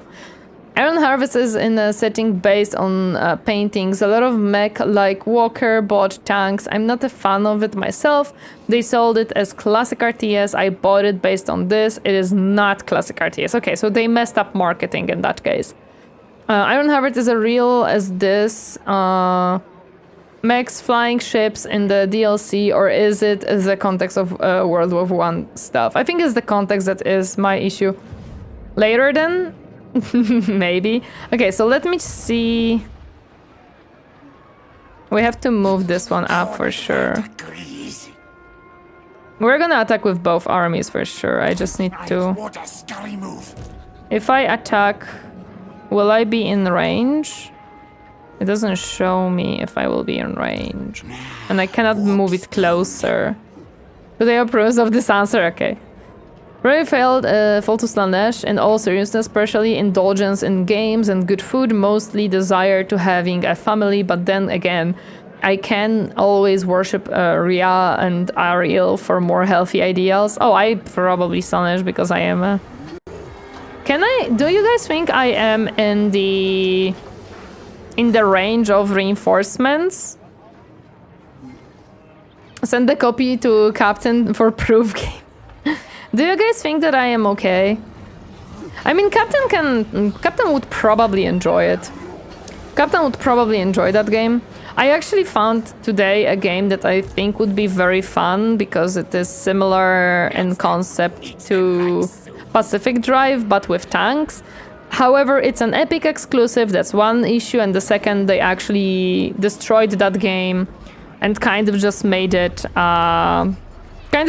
so that it was abandoned. Nowhere where it go. We're trying to help you here, Captain. No, it's okay. I don't know if it's gonna be in range. You can check it. I don't think these armies are very dangerous.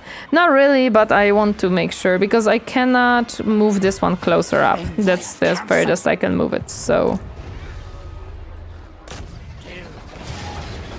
No, it is indeed not in range, but I can decisive victory anyways. I lose nothing and they all die. Yep, yeah, let's do that then. Even with just one of my armies, this one is still... it's still a win for me. And then this army can just take over the settlement, so we destroy... Let's grab it at level 3. And this way, as far as I know, we have destroyed the faction. Luen is gone forever and ever. He shall never get up again. Oh, am I happy? Am I happy right now?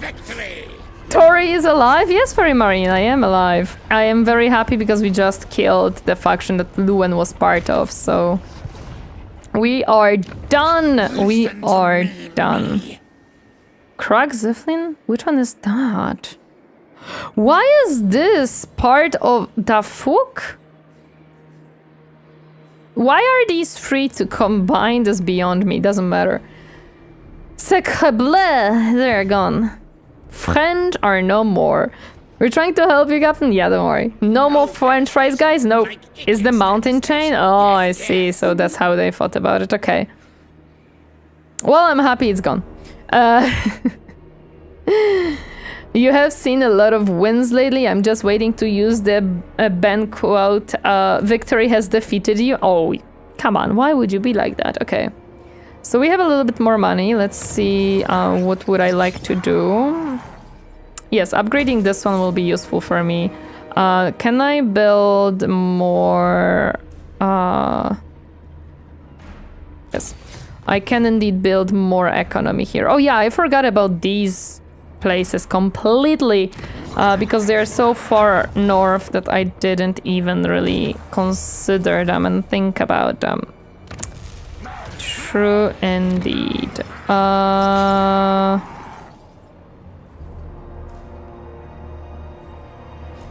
Cannot be constructed in miners, given corruption, income from all buildings. Yeah, let's build that. Okay, there we go. French fries might be gone, but newly made Tory fries are in market, now with warpstone seasoning. Exactly! So even if these two armies try to bonk me from here, I think I'm gonna be okay. Tori got rid of the fantasy French. All hail the new queen of the realm. Let's go! Yeah, we got him. We got him indeed. Okay, we can build more economy here. Understandable, I don't think I'm better than the space elves either, man. If they could fall in their wisdom, I could fall to the same trap. Probably, yes, to be honest. I'm not a clown! I won! Wait. No, this is mine. Yeah, I have to it over. And I borked Uber's sake just because I can. Hello there, Vacaria. I just completed my first Clan Skyer campaign 5 minutes ago. Guns go brrr, Skaven wins. Yes, yes, awesome. I hope you had fun. I hope you enjoyed.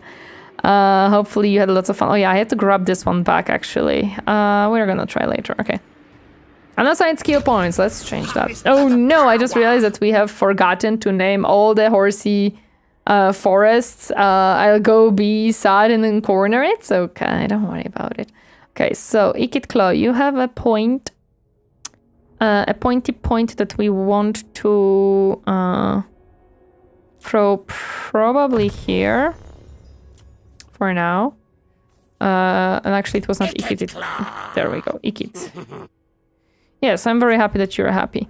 Passive ability, Adrenaline Rush, okay. Or, I think it was healing, so... Yeah, replenishes hit points of combatants. I would like that one, thank you. That's what I was aiming for. Silent killer, yes, yes. For you... I guess we're going into this one still. Okay. Thank you for the lurkies, very appreciated. Thank you, thank you. Okay, this army is recovering. They should be somewhat okay. I know that I have upgrades. This is an ongoing scuffle forever and ever. I don't think it's ever gonna end. It's very funny to watch. Undercity upgrades, not right now. I can smell the carnage oncoming. Nah, carnage, no. Stop that. Why would you say that, Potato? We're doing pretty good. Why would you say that?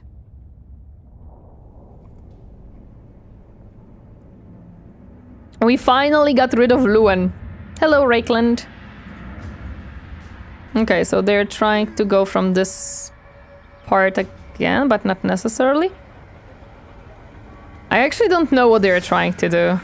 I'm gonna be honest. They're trying something, but I have no idea what they're trying to do. I might try to take away this one from them.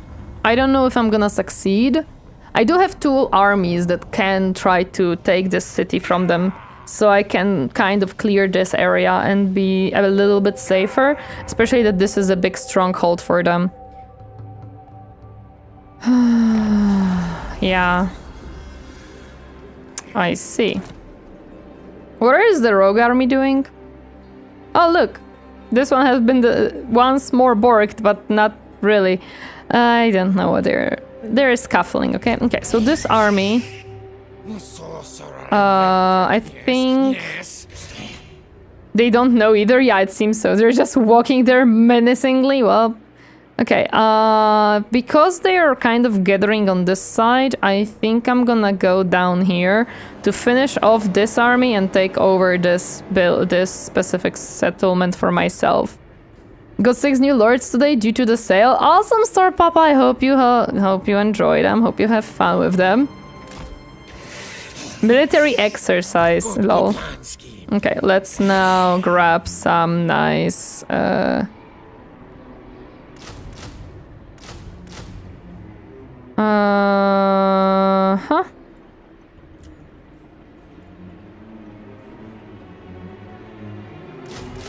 There we go. Now, you guys. Yeah, you're almost fully healed at this point, and this army is not really good. The garrison is very strong because it is a very big settlement. But once more, we have 2 armies against 1.5. Let's see how it goes.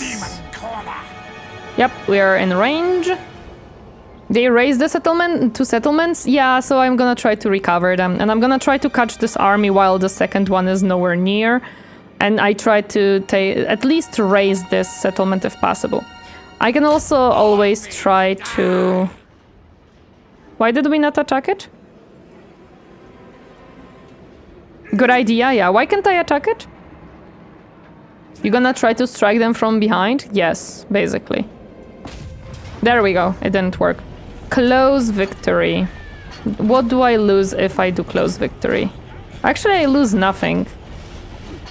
And this is a siege, so we auto-resolve this one. Tori smart, of course. And wiped. Let's loot and occupy level 3. This was a stronghold, so it was very important to take it away from them. This was very well... Very well.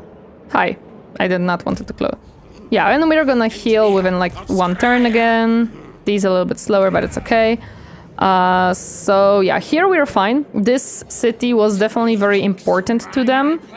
It was a big city, but now it's not. It's good. Unworkable. This will be an issue later once they finish this army probably, so we're gonna try to catch them before that.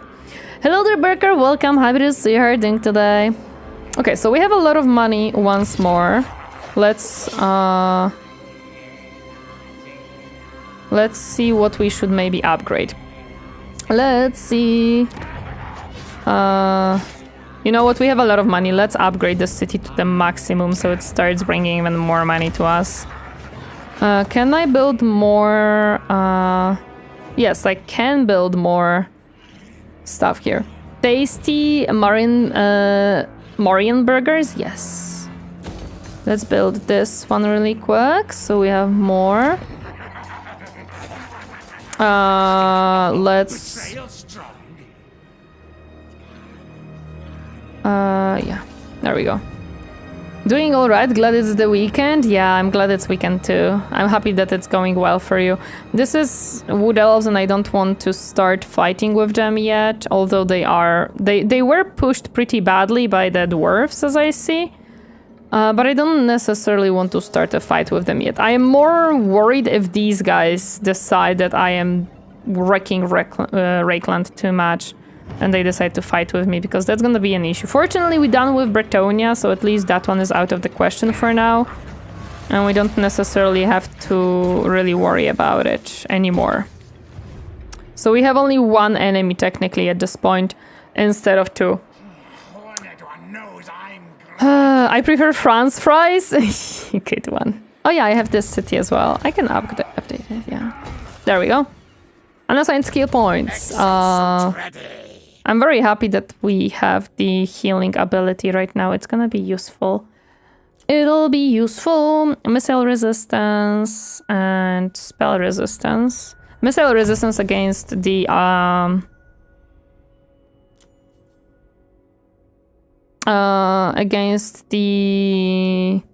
Rakeland is very useful.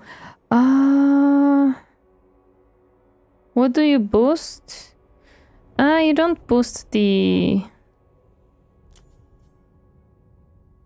How is the... Yeah, we've been basically finished the...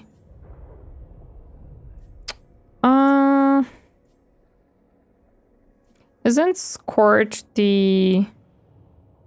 Yeah, let's upgrade this one. Second row? Yes. Second row. I mean, oh, you mean this row? Oh yeah, I should probably go into that one. Although no, I can't. I think all of them are locked at this point. No, I would have to check. But second row, yeah, I probably should look into the second row. No? It was unlocked? Yeah. Okay, you should grab... I really like the extra powder, to be honest, so that's what we're gonna try to go for. And let's grab the Assassin Trophy for you, which makes basically a debuff. Plus, I guess... Precise, there we go. You also have some levels up. Council's voice. Leadership, aura, and diplomatic relations. I do not require diplomatic relations. Okay, let's grab this, because for this one we really need it. Missile resistance will be necessary. Hit points, yes, okay. Okay, there we go. This has been damaged buildings. Oh, we didn't repair some stuff. It is too expensive. No, this one we can repair. Yeah, the second one we can repair later. Not lying in being a very polite rat. I can't. I'm already impolite to everyone, so I don't think I can be polite. Also, I just want to make one thing sure. I want to make sure that these are within range of each other. So if Empire has another army that I do not see right now to attack me, I don't have one army separated from the other, just in case. Just in case. Okay, how are we doing with Rakeland's power?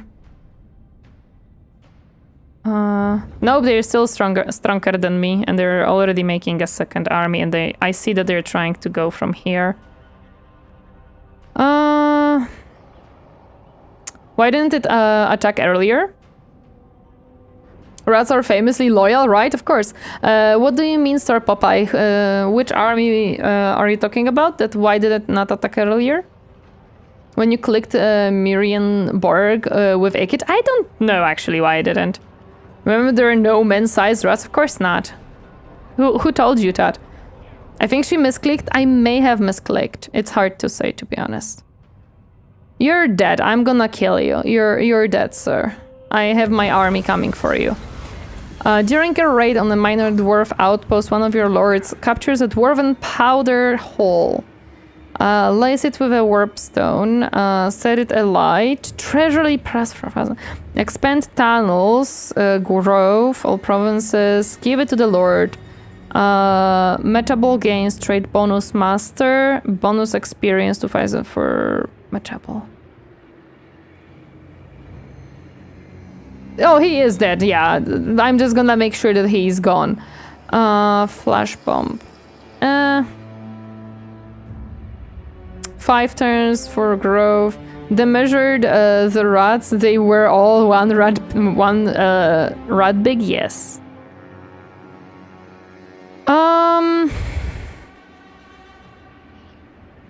Upkeep -10, missile strength +5. The following units. You know what? Sure, I do use these units. I unfortunately don't remember in which army he is, but sure, we can give it to the Lord. 300 rats in a trench coat. Sure thing. Technology researched. Eyes everywhere. Good. That means we can continue researching stuff. Yeah, let's research this one really quick. It's only 2 turns. We definitely have to research the bottom one. Okay. Okay, so this one is left now. So now I can kind of like start taking this part over, possibly. This one is still recruiting. This one, hello. You're not in range. I would have to go into March, into stance march. I think I can do that. Oh, actually, I can just claim this one. I'm now imagining 300 rats in the separate little trench coats is a hell of a bluff test. Yeah. Let's just take this over. Level 2. Let's colonize this. You can't attack in forced march? True. Yeah. So we're just gonna grab this city really quick, to be honest. Let's just build a tiny bit of stuff here so we can actually like...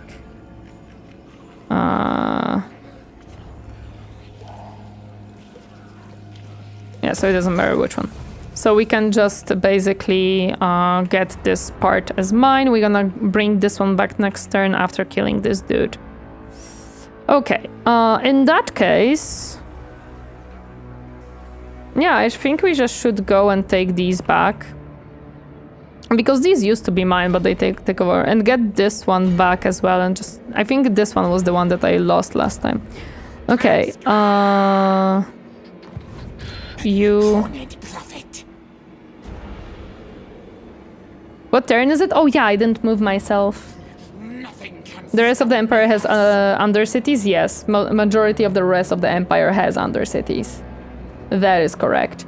There. The turn is 90 right now, so we're not doing the best as in... We're not doing the best for a turn 90, but it's okay. Yeah, they're in range. We, of course, auto-resolve it. There is no reason not to. 90, yes. Let's loot and occupy. Endgame crisis getting uncomfortably close. Yeah, that's something that I worry about, to be honest. Okay, the province has been secured. Very good. Let's put it on...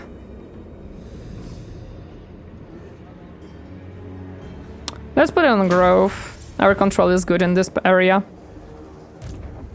And we can also take this one back as well. Yeah, you just have a basic garrison. We can easily take it. Endgame crisis is coming, plus the rest of the Empire and dwarves are not here yet. Yep. Okay, let's take this one too really quick. There we go. I think we can grab it at level 1 at this point. We're good. Very good. Now we have the whole province here. That was missing for me as well. Let's throw it on growth as well. Let's upgrade it really quick. And we, in one go, took quite a bit of their stuff, so that's good. And this is now isolated army. Very good. Well, food on delivery, kind of, yes, but also with my current doings, not so much. Loyalty +3 for Warlock. Missile strength 12, that's pretty good, to be honest. Local recruitment duration 1 turn. Okay, let's grab the missiles, because I like missiles with Ikit a lot. Okay, we got the extra powder. Awesome. That's what I was aiming for. Silent killer, yes, yes. For you... I guess we're gonna finish precise. Gracie. For you...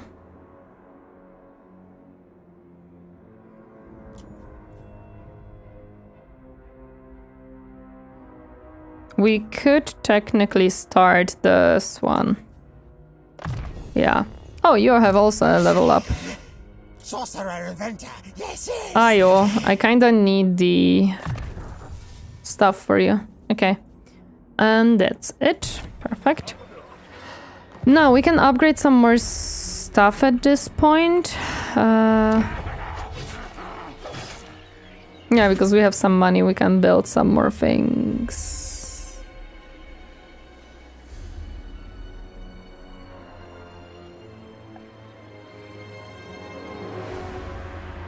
Yeah, these are basically the same thing. Are you the guy who ordered just utensils? My goodness. Okay, so this is that. This can be upgraded. Yes, we can upgrade the port. And we can build the second thingy. Okay. We took over this city, or... Actually, we have things to fix here. Yeah, we have to fix this one. There we go. Okay, so that's another thing. And I think that's kinda it with our upgrades right now. Yeah, we built basically everything here that we could have. The Tzeentch corruption is on 0 at this point, but the purple hand is still here no matter what, it's still broken. Funny. I order a burger with no meat or carbs. Oh my gosh. Sir, you ordered one napkin delivered to your address. Oh, lol. Undercity upgrades, not for now. I'm gonna have to finish this army, and this army will be expensive. So you ordered pickles? Pickles with some salad on the side and tomato. Although no, yes. And some onion. It's basically the... Good. Kill devices need test subjects. Wait, what? Oh, you want to trade? Please do. I'm happy to trade with you, sir. I am very happy to trade with you. That is a perfect opportunity. Thank you very much.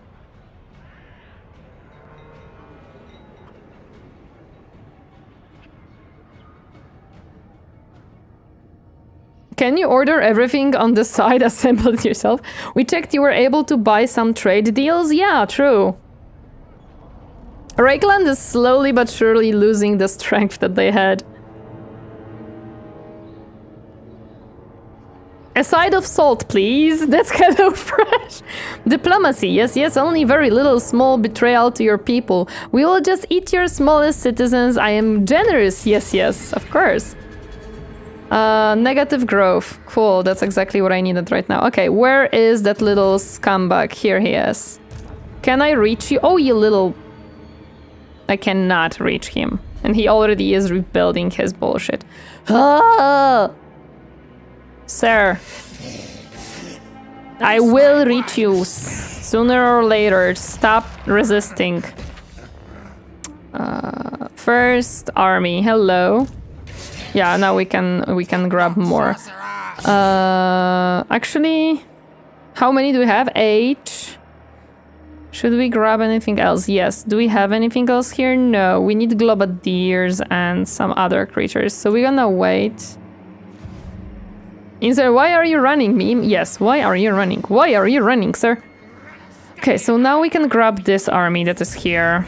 It's a small army, fortunately, so it shouldn't be an issue. And I don't know... Okay, yes, I can reach it with both of my armies, just in case. If it's raw, yeah, otherwise it's assembling. Isn't it just called cooking? No, no, no, no, no. Okay, we're getting this one out of here. Decisive victory. We're losing absolutely nothing. We're taking it. Thank you very much. Let's grab level 2. And Empire has lost another city. Woohoo! I have a new regiment of renown. Let's go. Short victory complete. Let's go! After 91 turns, I have managed to get my short victory. Yay! Oh my goodness, that took me forever, but I did it. I did it, guys. We got it. Let's go. We got the short-term victory. The funniest part is that we have a split in our territory because of elves, the vampire guys and the orc guys. But it's fine. We're doing fine. We're doing fine. We are doing fine. Okay, so we get the short victory. I'm actually pretty happy about it. I was not certain if that's gonna happen. This deserves a short celebration? Yeah, it does. It is intended after Sigvald. Let's go. Okay, what else can I build here? Let's build a... it doesn't necessarily matter which one I build here. Okay. We're gonna be getting more and more money, which is good. We want more money. Short victory, or as Tori calls it, victory. I hate you. Yes, we're done. We're done with the campaign. We got the short victory. We can leave now. That's it. No more will happen here. That's it. I cannot build anything. Short celebrations for the short. I hate you. Oh yeah, I don't really have anything to build here. I have to build a military building or something. This one has some upgrades to be done. Let's do them really quick. I was referring to the rats. Sure. Oh yeah, this one was never claimed by us because we said we don't need to claim it. Hehe. Upgrade, yes. We can upgrade this one as well, and that's kinda it. Okay, we have unassigned skill points.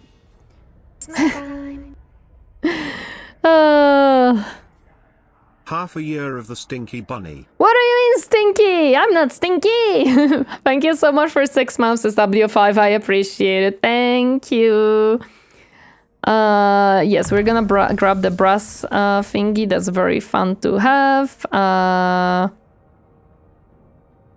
We don't necessarily need these. The frenzy, howling rope. Right, I don't think these are the ones that I would... Oh, mentor. We can go for mentor. I just realized. I can't help it. You think of yourself as a rat. Sure. Causes damage to combatants. Grab. Thank you. What are we gonna do with you? Yeah, sure, it's just a straight up. Plus 10%, so let's do that.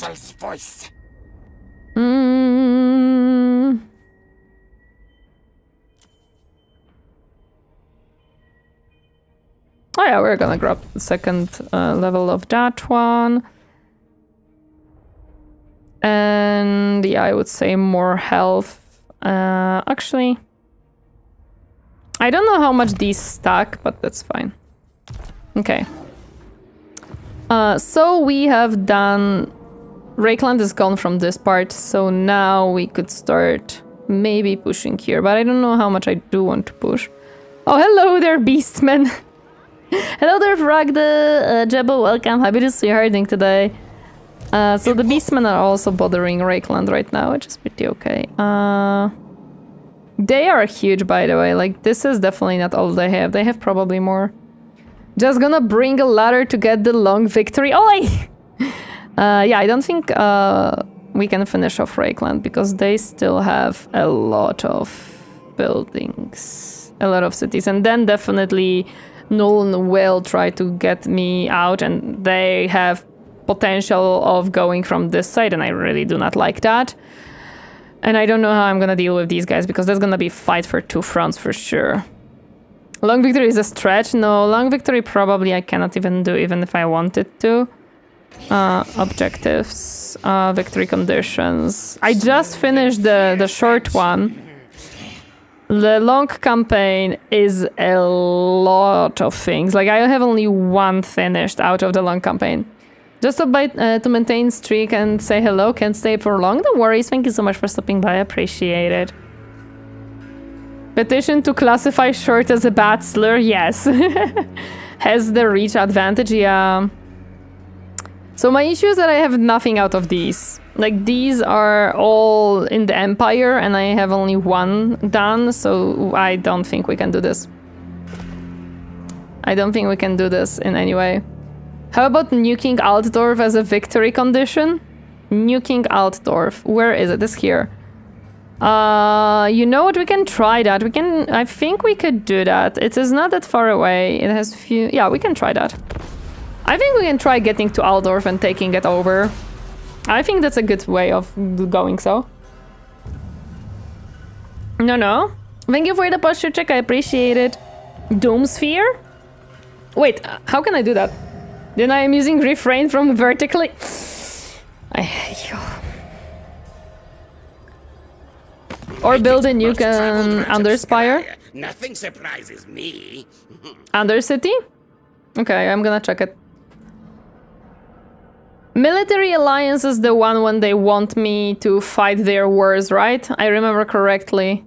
It's that one. So want to support each other. Defensive alliance. Military alliance can coordinate their military force via... Yeah, if they attack you, have to do... No, okay, then. No. We ain't doing that. I know that he really wants it, and I constantly tell him no, because it's just no. Okay. Hero rank for 2 for assassins, which is not necessarily what I need.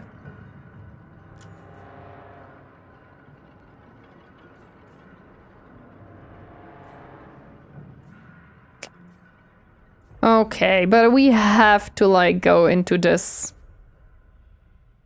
Actually, no, we can research this one. It's just one. Okay. Hero action -20, which I don't really use. Yeah, okay. Even so, Altdorf, Undercity. Underway Nexus enables lightning strike battle when reinforced. Campaign movement, heroes, and no. No. Doomsphere. Okay. Yeah, we can do that. We can do that. We can do Doomsphere. Although, wait, can we? Maybe. Let's see, okay. The upper half is more important for you? Yeah, that's why I'm not really working on the lower one as much. Okay, let's kill this guy really quick.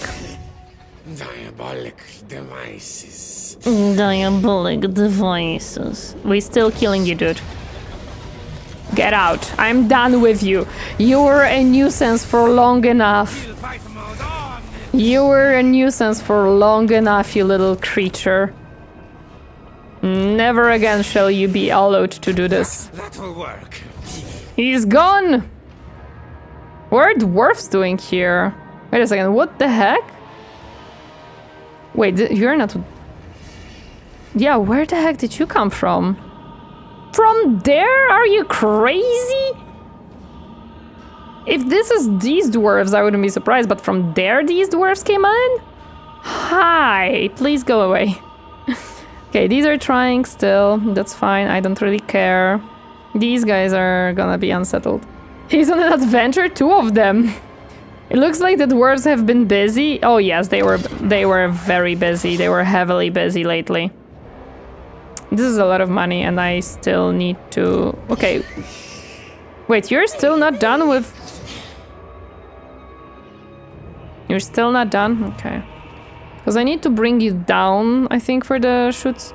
Betty will declare on you soon. Probably yes, and that's what I'm worried about, because they are on this side. We could extend the campaign to nuke the dwarves too? No, look at that. This is so much work for the dwarves. I have nothing on them right now. I wanted to do something and I forgot.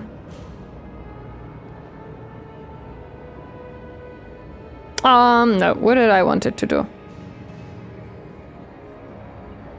Oh yeah, move my armies from here.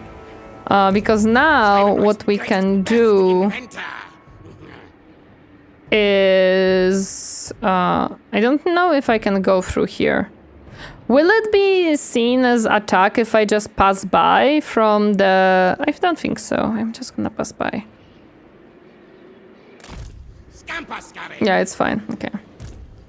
And you as well. You could explode all undercities. Trespassing? Yeah, trespassing is fine. They mostly don't really care that much. This one is more troublesome, so I'm gonna move it this way. I'm gonna go this way, probably.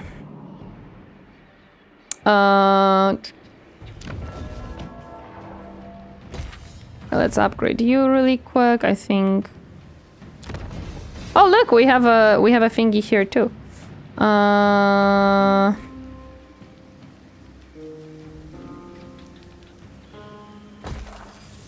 I don't know how much we want to push this campaign. That's a good question. It's hard to say. Okay.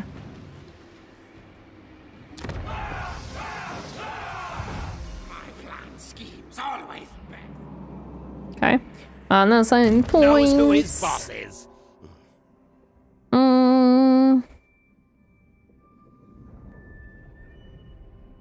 You have most of your stuff already unlocked. And you have some. There we go. Yeah, you're new to this thing, okay. Get out of my swamp? Never! Never! I do have one Doom Rocket built. I should probably check if I can build another one.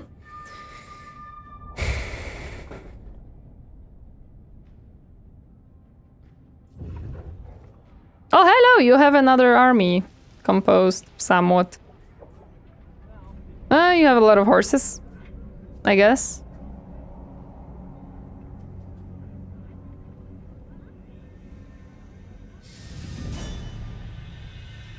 We'll see what they actually try to do.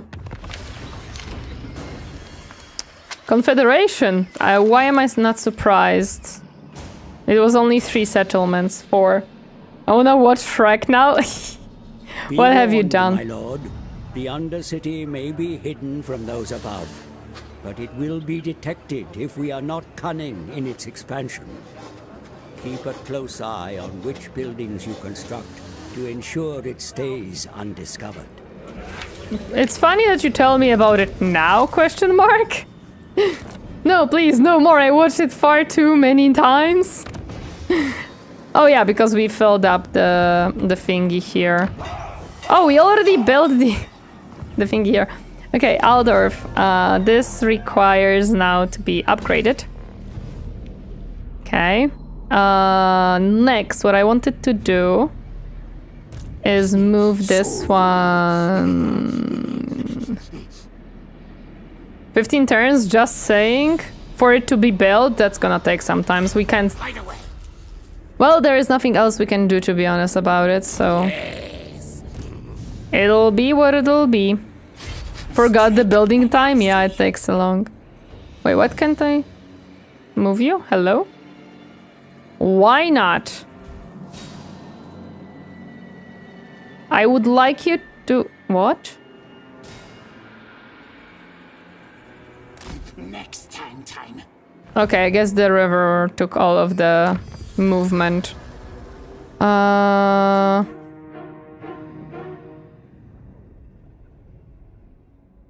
We do have help with abominations unlocked now, I think. Recruitment rank plus with wolf rats. Okay, we want this one. For sure. Especially that we're gonna be unlocking it soon. There we go. You take the city. Me. There we go. And we can upgrade it. There we go. Province secured, very good. Let's set up it for growth. They forgot their step that makes me kinda nostalgic in nuked cities in co-op my friend wanted to conquer. Lol.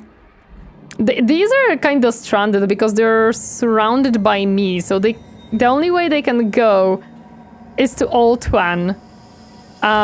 Which is not the best idea for them, to be honest. So they are kind of like stuck.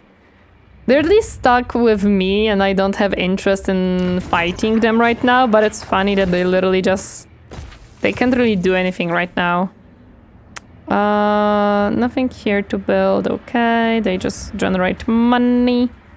I can definitely build stuff here. There we go. Nothing to build here. Oh yeah, I ran out of money. And you, I believe I can recruit things. Shooting things here.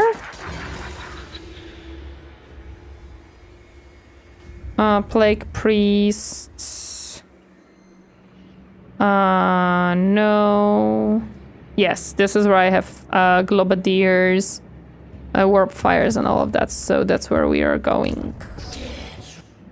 We're going south with you. Stuck between the rat and the high elf. Not quite it had the best alteration. Yep. Okay. 15 turns for the kaboom building. So we have to survive 15 turns. I think we can do that.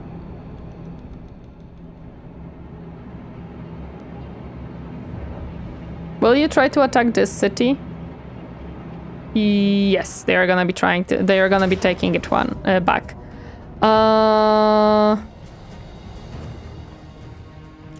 This is... We could actually probably deal some damage because they are mostly horses. So we can actually probably play this fight and deal some good damage to them here. Yeah, they decided to go on the add menace. Oh, fuck.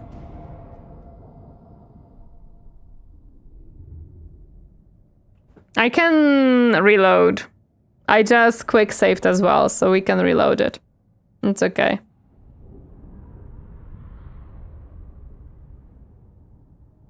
It's fine.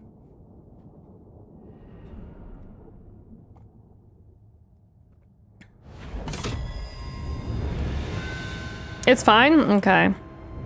Oh, this is this mob. And are they splitting their army? They are a little bit, okay. They would only be a minor distraction? Most likely, yes. Skaven have such terrible garrison, Sag. Yeah, they're not the best. But because I'm fighting this only because they have horse armies for some reason. They do have some scary artillery, will want to deal with that, or it's going to go through. Yes, we are gonna definitely try to, okay. We have these two to shoot on at them, which is pretty good. We have some ranged units, which is pretty nice. Their leader is here, okay. Also, welcome, Fenris. Fast food straight to the gate. But also awesome towers. Yes, the towers are very good. Okay, so we have to also put a lot of stuff here. So this makes no sense. You're not gonna be in the gate for sure. Actually, yeah, that works. Are you needed here? No, not really. Do I have a second tower here? Yes. Very good, because now we can... I don't know if this tower will actually be able to shoot, but we'll see. This one will be fine. We also have this tower, but this tower... actually... Let me check. Its range might be... Yep, there is this. We have 3 towers here. Okay. That's pretty good, to be honest. There is no army here, which is good. I'm again here mostly to deal some damage, not really to try and win this one.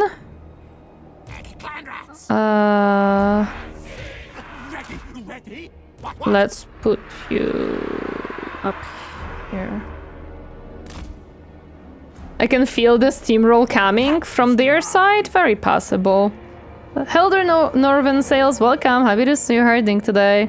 Again, I'm here mostly to deal damage, not really to...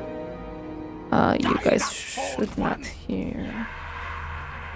For the Vermintide. For the Vermintide. Yeah, we don't want... Maybe stack units at the gates to stop the cavalry. That's what I'm gonna do, don't worry. That's what I'm working on. I just want to make sure that we do not have spears on the walls. Because the spears on the walls will not be very useful. What we need on the walls is the clan rats with shields. The spears need to be on the bottom. Okay. So, oh, Storm Vermin. Okay, Storm Vermin, we have only one. Yeah, I think we're gonna put it where the main forces are. Spearmen on the other side. It's Skaven, they have no front line, yep. I have only one Storm Vermin, so it's not gonna be the best, but it's okay. This one doesn't need it. These two will definitely need a help. Hello, Count MacBear, welcome. Happy to see you herding today. I'm late, but had a good game with friend. Hope you had fun. I'm glad to hear you had a good game. What? Yeah, we're gonna put the guys here. Snack time. Crazy Bull, Bulko, thank you so much for a gifted for Count MacBear. I appreciate it. Thank you. Subscription. They have split their army. I'll find the quote again, but it took a while to piece together last time. Clan rats. Apology accepted. Let's put one clan rat here and another one on this side. I think they are gonna mostly try to come down here because this is not ideal space for them, but we'll see. So generous, thank you very much. Yeah, thank you for that. We can be dealing 1,000 cuts rather than a decisive battle. Yes, like I am not planning to win here. I am planning to... Why not on wall? Because I have already all the towers. I don't think this one will shoot. And they have one infantry, maybe two. One infantry. Second, that is ranged. Their lord. And on the other side,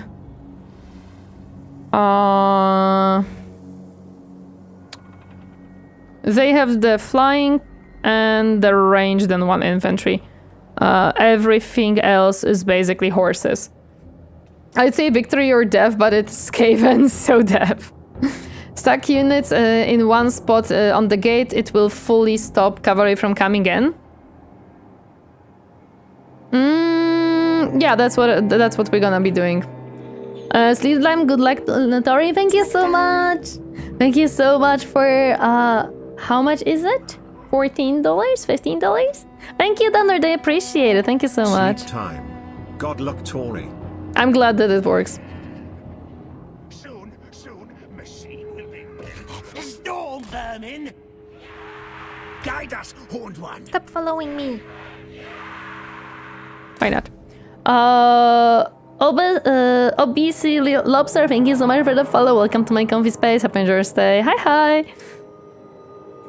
It's in the Steam store called Blood for the Blood God. That DLC makes the fact that you can see blood in the game, basically. I wanted to check something really quick, actually. Would this tower have range? Not really. Yeah, not really. In that case, I'm gonna focus here. I might regret it. They might try to split on this side, but we'll see. Yeah, that's their way of going around this way. Is the DLC worth it? I don't know how expensive it is. It depends how much you want to see blood. It was a method to lower the age limit of the game, as far as I recall, yes. Up to you, yeah, probably not. It doesn't add any content other than the graphics of blood. Okay, I think that's kinda it. That's kind of all we can do here. Where do we have our ranged guys? I think they are here.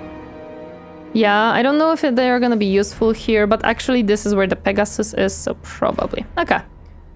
Let's start the battle and see what happens. So, what I would like to do with these is actually focus on these guys, yeah.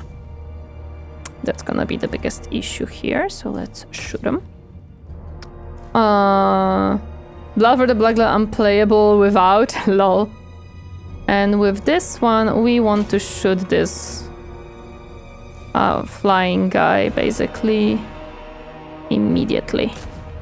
Actually, they have a tank, so let's try to destroy that one first, I guess. Because this is a hero, right? Yeah, this is a hero, so... Yeah, let's try to destroy the tank, because I think the tank can probably go through the walls, and that's my biggest issue here. Are we shooting? Yes, now we're shooting, okay. That's exactly what we want to do here, we want to shoot them. Guide us, Khorne One. Oh yeah, that's gonna hurt. Yeah, that's why we want to shoot them. They brought some ranged, which is an issue, to be honest. Can I put you like here? So I can hide you a little bit. Yes, okay, I did hide them a little bit, but they will be unhappy very soon.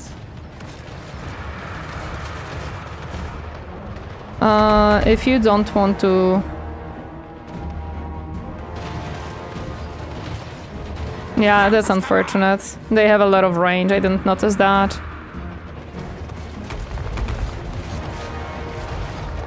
These are the ones that hurts a lot. Okay, come on.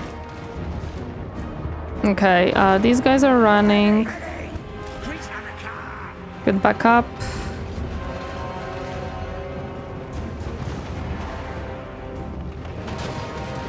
Okay, how is the other side going? I didn't even check.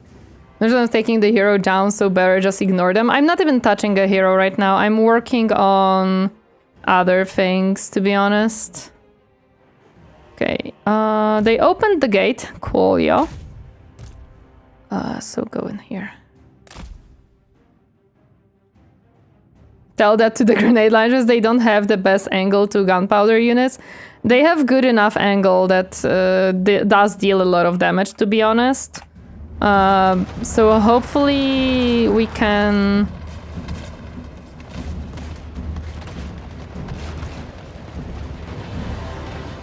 somewhat mitigate their range a little bit, but they are able to shoot quite badly for us. So we will be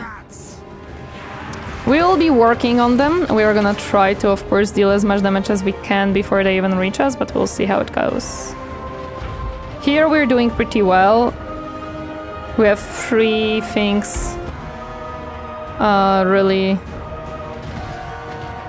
doing stuff. These guys cannot move past right now. Yeah. Maybe facing units on the opposite side of the wall would give enemy worse line of sights. But then I'm not gonna have the shots, will I? Okay, so this one is almost done. Okay. Retreat, retreat! Who is retreating? These guys, okay. Upside down, face inwards. These guys have shields. I can try, yeah. Let's try it. Oh, hello. Okay. They broke down the wall. It's very unfortunate. It is indeed unfortunate. Okay.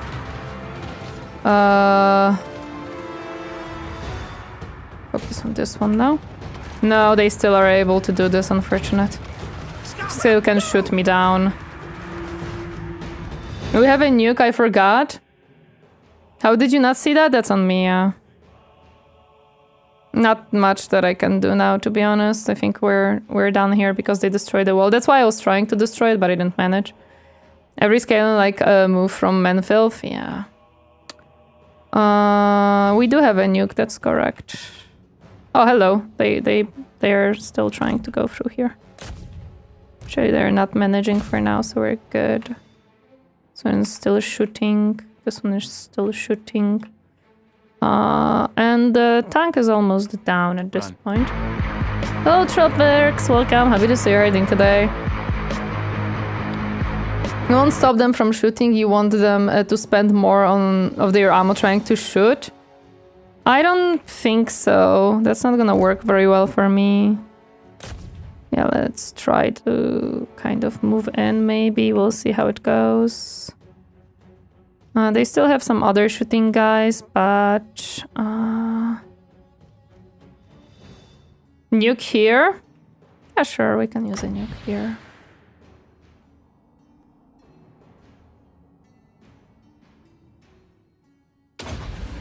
Nice blob. Yep.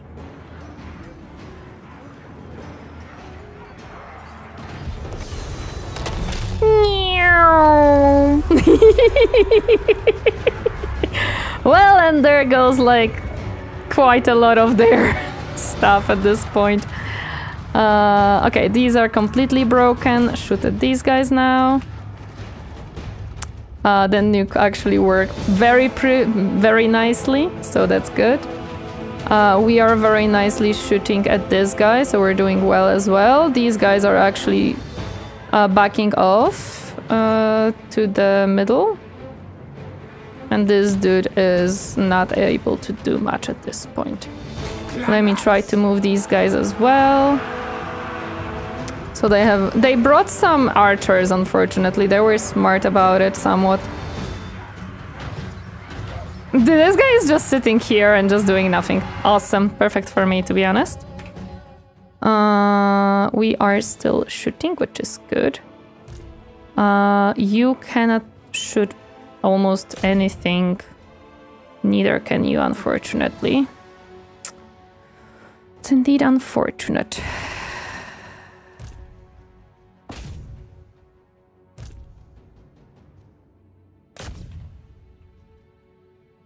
Yeah, unfortunately the towers here don't have angles anymore. Good thing they didn't have Uno reverse card on them. Nah, they don't have that. This guy is almost done, so we're gonna be able to change our ways at this point. These guys are still not really surviving here, so we're doing well. Can you check if you're losing control of the tower on the right front? On the right front. Here? No, not really. He's just literally sitting here and doing nothing. No, not really. He's just chilling. I don't know why, but he's just chilling here and just trying to deal some damage, but not really managing. To be completely honest, yeah. Okay, this guy is not done yet, but it's hopefully gonna be done soon. This side is gone, and I know about it. Unfortunately. There isn't much I can do about this side anymore. Yeah, they are just breach through. These guys are moving away from the... Yeah.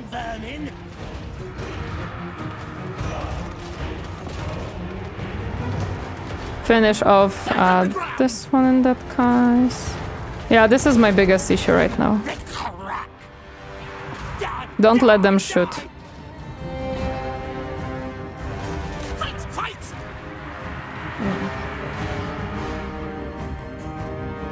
Actually. Oh no, these guys run away. Never mind. Okay. What happened here? We have killed the big thingy. Perfect. This one is not in range of anything. Neither is this. Unfortunately, they don't really have range anymore. This one has range. Shoot at this one now. This one doesn't have range anymore, unfortunately. Yeah, just start doing this. You can redirect the ranged units. What do you mean, Captain? This guy will be happy here. He's not gonna do anything. Send the extra units to the other side or middle, maybe. I can try sending this one to the side. You can see that they are already trying to, like, go around here. Can I build another? Yes. They're gonna be trying to go for points and stuff. I'm gonna try to put some towers around for this. I forgot about the towers, that's on me. No, my ranged unit is here. They are fighting the hero, kind of. That is on the wall. What I can do is grab these guys. Throw them against this guy. I don't know if it's gonna help much. But we can try always. This one, yeah, this one is broken now, unfortunately. You are correct that they were just standing doing nothing. That's absolutely correct, Captain. I agree on that one, yeah. I missed that opportunity, that's on me. I don't think I can do much here, to be honest. Oh, they can run and shoot? Oh, that sucks, actually. Yeah.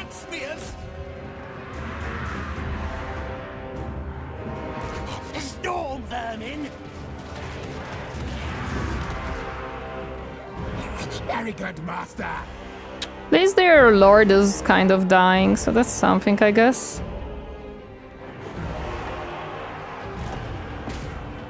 Okay, the towers are built, so they're gonna chip away some of the...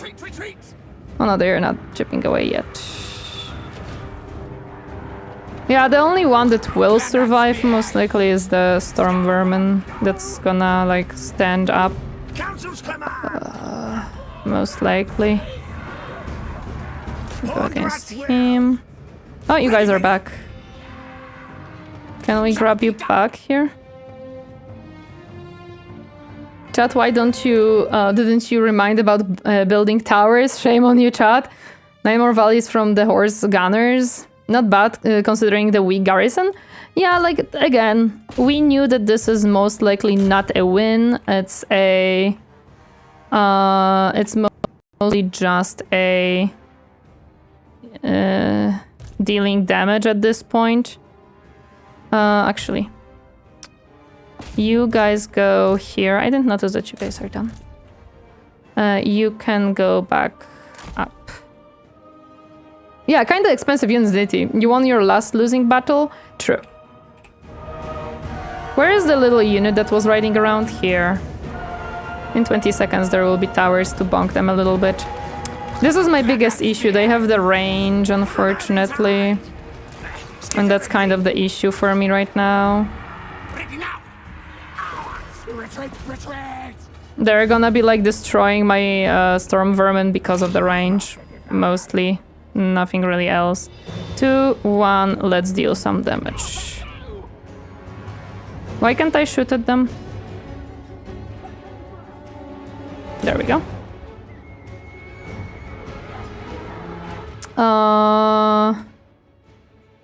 Yeah. But the unit already ran? No. Okay, there we go. You guys are fighting again. Okay, that's fine. Horse gunners were irritating during the Isabella campaign too. Yeah, it's basically something that here destroyed me. If they didn't have the horse gunners, I would be fine. But because they do have the horse gunners, unfortunately, there is nothing for me to do. They should be running low on ammo. They should, but not low enough. And I'll run out of all the units on the left side, unfortunately, and the right side is nowhere near being done to actually finish this off, to be honest. Clan rats just go out after them, to be honest, at this point. Like, I want this unit to be just dead, to be honest. Does I use a reload skill? What do you mean by that? Is the tower shooting them? Yes. Okay, good. Then we're gonna deal some damage to them. It's not gonna be huge, but it's gonna be damage nonetheless. Do I have the ranged guys? Yes. Can you shoot them?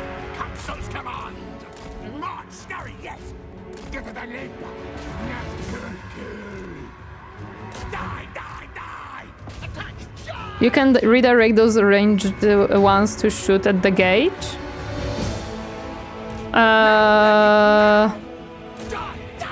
They're not gonna deal much damage, but at least we can shoot a little bit of them.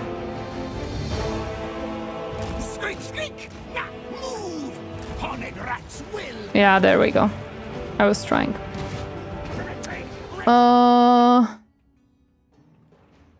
These guys? Yeah, we can redirect them to shoot here. At this guy. We lost a lot here. That's fine-ish. Considering that this was just a weak garrison and we still dealt quite a bit of damage here, this one will also not have range, unfortunately. That still went much better than it should have, to be honest. We have deleted quite a bit.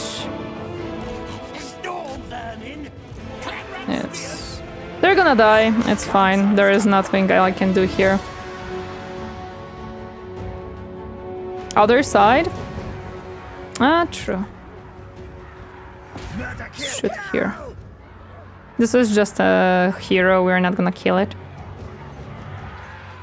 Oh, they can see from here, perfect. Okay, these guys will run out of arrows very soon. Clan rat spears! Tails forward! Clan rats! We're gonna start shooting at them as well, so that's gonna help us. Yeah, now these guys have nothing. So... yeah.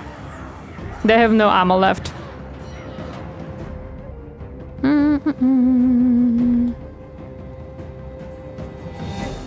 This one has been taken. This one has been destroyed because they still have some range, unfortunately. So we're not gonna deal much damage, to be honest. But as long as we can deal some damage. I don't know what this tower is even shooting at, to be completely honest. I would like it to shoot here for now. Clan rats! Good God! Yeah, the hero is here and stuff, but... Night runners! Clan rats! Now, ready, now! You actually can go down and bonk these guys at this point. Yeah, unfortunately I cannot like rebuild these anymore. Once they destroy them, they destroy them. I don't think I can finish off any of these.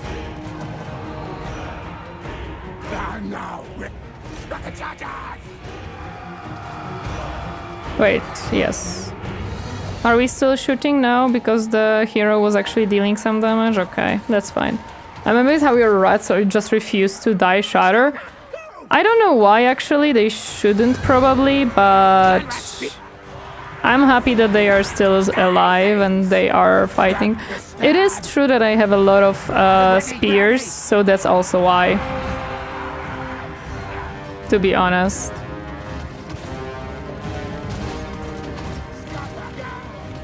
Okay, so we're actually made them go away for now. That's always less shooting.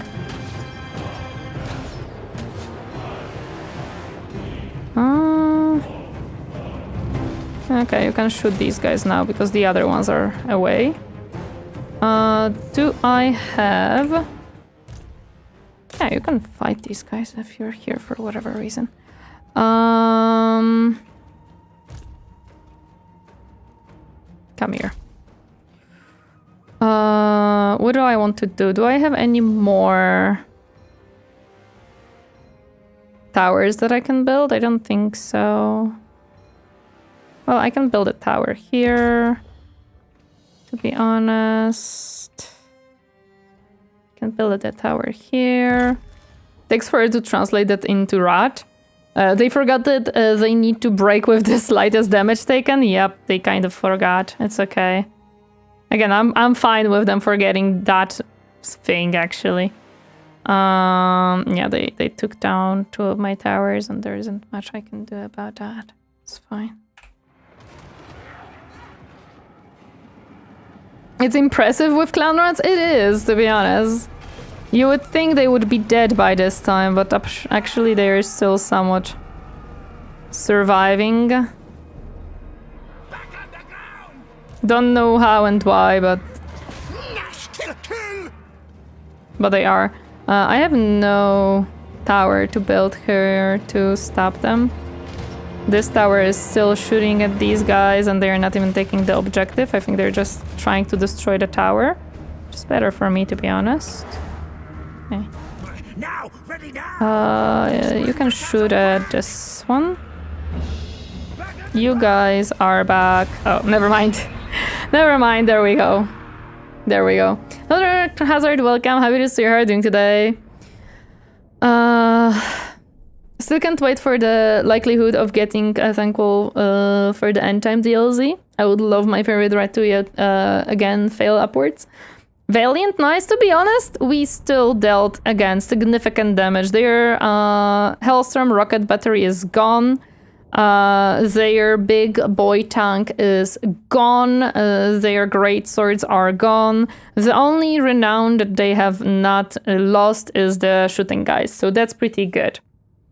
75% kill, not bad. Skaven should have heroic defeat. They should. Is funny beast? Yeah, I would say this is pretty good. I keep hush hush Zen, the books are the best. I am reading the books right now. It's a solid strat, used it many times in Master of Magic when playing Chaos or Death Toss some low value units at the enemy and make it painful for them. Yeah. What did you find down there? Nothing, just an empty fort, and you lost how many men? Just an empty fort, that was all. Yeah, like yeah, but that's how much they have lost, considering their army. They have lost a lot of renown, to be honest. I think that's the biggest. Lots of high-value units are gone, so that's good. Even if they took back the big city, we can take it back easily, most likely. So it's fine. Especially the rockets. Yeah, the fact that the rockets and the tank are gone is very important. The city has been detected, my lord. No! We did not take sufficient measures to conceal. They destroyed it! No! My Undercity! It's okay.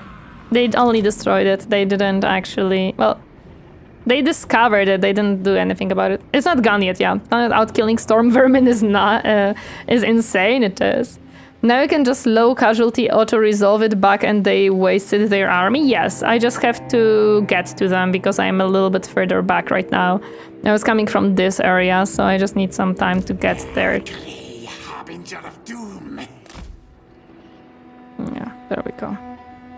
I'm just kind of far away right now to that city. That's my only big issue right now. Yeah, I need you to get here. I have this army that I can also bring in, to be honest. Yeah, I can bring it now. It'll take 1 to 3 turns, probably, approximately, to get him there. That's fine. Yes, no, yes! Now we can just, for smart, speed it up. Oh yeah, true, I can just speed it up. You are correct on that. Warlock Masters. It'll speed it up to like probably 2 turns, to be honest, so that's pretty good. I'm not gonna force march with this army. But this army will get there as well. He killed Vlad and the Vamps early on, so no one challenged him. Yeah. They confederated a lot, that's true. They like confederate like hells.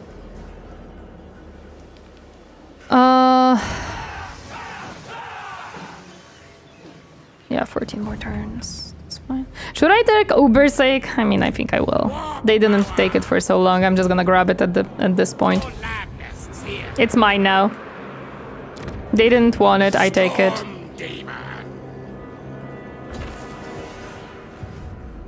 City Underground sums it up. Yeah. Yeah.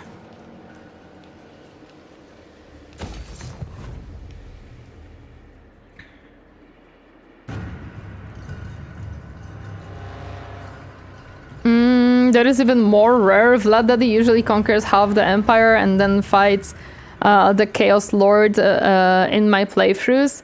The empire never survives in my playthroughs. Maybe it's because I play with the Steel Faith overhaul mode? Maybe. I'm playing the vanilla one. No. I mean, sure. It's more money.